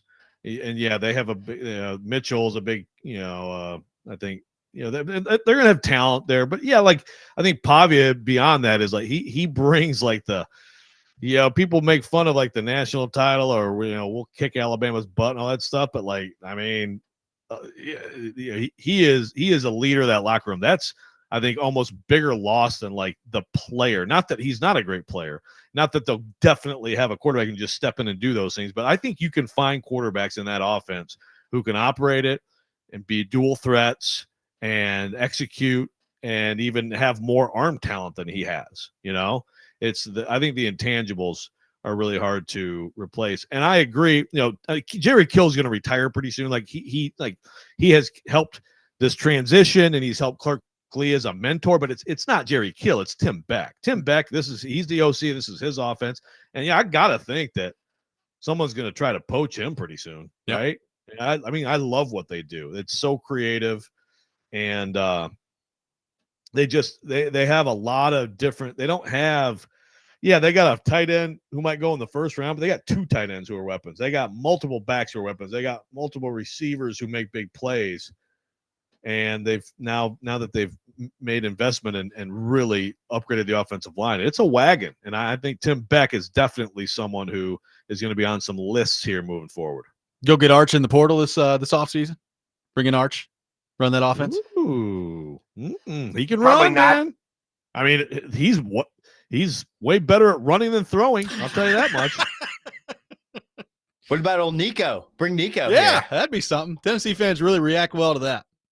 Boy, Nico actually would be good in this offense. There's a lot of that's the thing. Like they've got people in the pipeline, but you never know. Like, I mean, Signetti's out there now every year gonna be like, okay, who can I get who's like an NFL prospect who, who can come right in here and run my offense? Like Vanderbilt could be in the same boat. In all seriousness, like I know that Vanderbilt has some quarterback commits that they're excited about.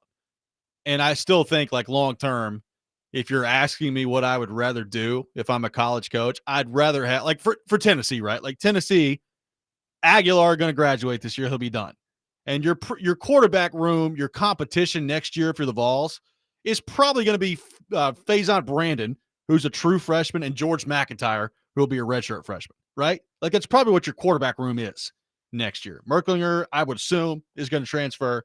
And that's probably what you're looking at for your starting quarterback competition. Which I know Tennessee fans will look at and they'll say, okay, George McIntyre, pretty good recruit. Faison Brandon, number one recruit in America, depending on where you look. So that's great. We'll take it.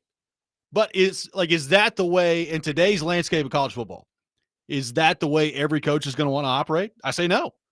What about Clark Lee? Like, is Clark Lee going to look at it and say, well, we feel good about the quarterbacks we've got in our system? Or are you basically just going to go like quarterback shopping every year, which I think you will see some programs do, where you'll like, what's the best quarterback we can land via NIL in the portal out there? Let's go do that. Yeah. Well, you do see it. Now, Alabama's a great example of, here you go, took a few years and this kid's ready and he's awesome. I do think with Vanderbilt, there's something to be said for, like, it's a little harder maybe. Now, I said that about Tennessee's offense, and Aguilar came right in, and he's doing great. But maybe a little bit better to have someone who's been on campus running this offense as opposed to just plugging someone into it. But at the same time, if you have a great talent, then and someone whose skill set seems to fit it, then I think you do it. So I think in some programs, it's like, okay, while the young quarterback develops, let's go get a starter this year, and then and then eventually the young quarterback will be ready. But the thing there is like, okay, well, does the young quarterback get restless and start looking around? I mean, that's the challenge of the whole thing. Dennis asked the best comp for Pavia, Doug Flutie. It's so funny Dennis brought that up because I was talking to NFL personnel guy at the Vanderbilt game, and I mentioned Doug Flutie. And the difference is it definitely size-wise running around. Flutie had a cannon. Like Flutie had better arm talent than Pavia. Not that Pavia can't throw the ball, but I mean, I think that's going to be a thing that limits him, despite all the other things that people love about him. Doesn't quite have that same, but definitely there's something to that. I mean, Flutie was this little guy running around, and he actually, people who remember him with the Bears and stuff, he actually had some stretches in the NFL where he was a problem for people. Even though a lot of people thought he would never sniff, starting in the NFL. I mean, he was on that Bills team for the Music City Miracle, wasn't he? Is that right? Was he Rob Johnson's backup? I guess that is right. Yeah. I mean, he was in the league forever. I could totally see Pavia. Pavia's a dude people are gonna want on their in their locker room. Like he'll be in the league for a long time. It's like, this is what was said to me. Is he a 2 that people look at as like he could be a starter at some point, or is he more like a 2-3 who kind of bounces around? And it may be more of that, but he's gonna be in the league. And I bet you he'll get on the field at some point, and he'll probably do some awesome stuff too, by the way. Yeah, we'll see. Otis on YouTube asking if we've discussed the Lockett situation. We did. Tyler Lockett, done with the Tennessee Titans, 10 catches. I forgot he was on the team. I forgot he was on the team. Yeah, I mean, look, we're not going to go crazy with a guy who was basically zero factor in the offense. So, yes, we did bring it up. I'm not going to talk about it a whole lot. But Lockett is gone. The interesting part now is like who is going to, particularly like if Ridley doesn't get healthy this week, who in the world is going to be out there catching passes for the Titans on a consistent basis against the Colts? And, you can take that conversation, and I'm sure we will over the next couple of weeks, and move it forward here about trade deadline. What do you do with Ridley at that point? And if you do move on from him, what's your receiving core going to be like for your quarterback the rest of the year? Yeah, exactly. That's the big thing. If you feel like these young guys, maybe they'll throw a little Restrepo in there, can hold down the fort, and you can get a good return. The problem, one thing that's tough is like when you've had such a non-season as Ridley's had, aren't other teams out there wondering like, do we want to give anything for this guy? Yeah, I don't think there's going to be a whole lot of interest. If he was having a ton of production, it'd be one thing, but I think if you're just getting a middling return, I think you just stick with him and let him play with the rookie, and hope that helps the rookie move the ball.